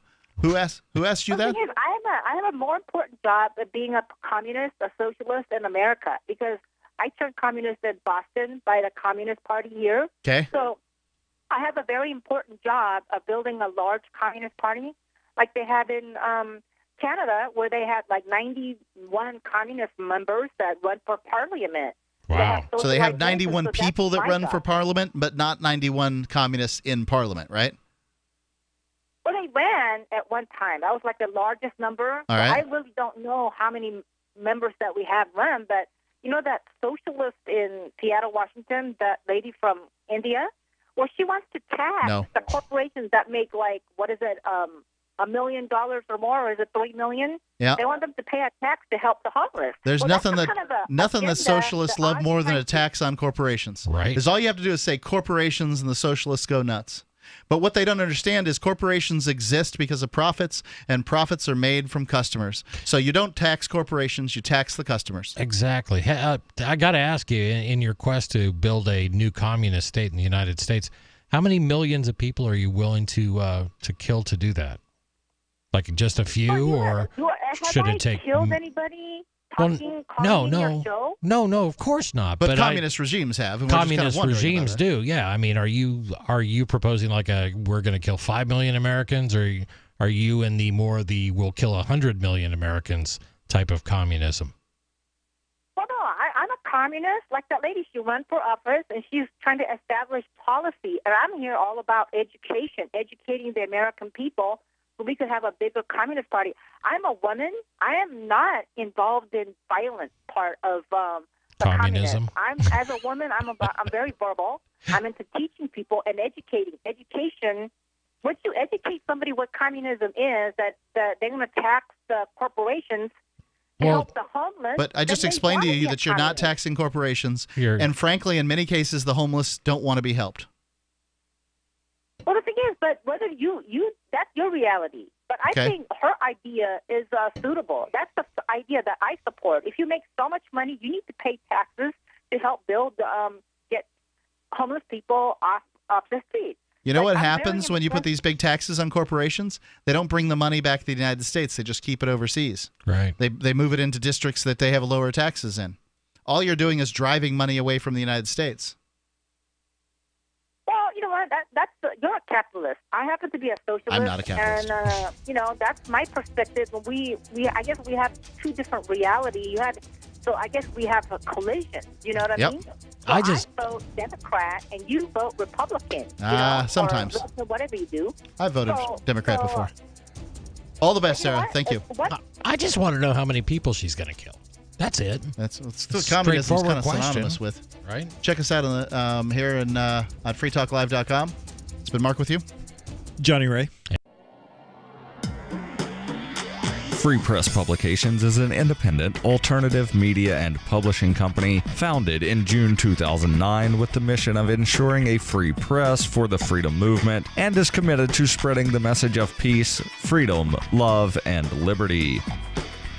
FPP also gives new authors an avenue for publishing freedom-oriented material.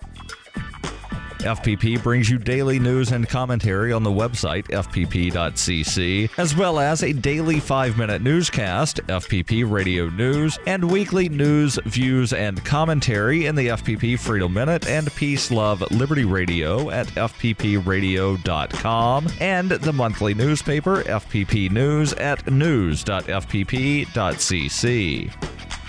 Find FPP online at fpp.cc. That's fpp.cc, as in Creative Commons. Hi, this is Mark Edge of Free Talk Live. Michael W. Dean's book, User's Manual for the Human Experience, changed my life. In a culture that attempts to turn you into a compliant victim, this book gives you implementable steps on everything from how to be aware of your environment, walking down the street, to business, to how to handle a toxic person in your life. If you're a human, you need to read this book at least once. Go to Amazon and get the Kindle version, or paperback, or an audiobook of A User's Manual for the Human Experience. There are lots of ways to listen to Free Talk Live. Our podcast has been around since podcasts began, and now the FTL feed is loaded with content besides our full show archives. Did you know that we make it easy for you to customize your podcast subscriptions? We have different feeds, one that includes only our full shows, one with just the Daily Digest, and one with just the Edgington Post. You decide what you listen to. It's quick and easy to customize your feeds at feeds.freetalklive.com. That's feeds.freetalklive.com. This is the Liberty Radio Network, broadcasting the latest liberty-oriented audio content 24 hours a day at LRN.FM. The manatee is a solitary creature, drifting along in the warm, peaceful shallows. They are not usually held in a small glass enclosure with 3 other male manatees hell-bent on the violent, forced sex that I, for real, saw with my own eyes while alone one night at SeaWorld, San Diego. A distant relative of the elephant, the manatee has a prehensile upper lip which it uses to gather food. It also has a large penis. Classified as endangered, human boaters often cause serious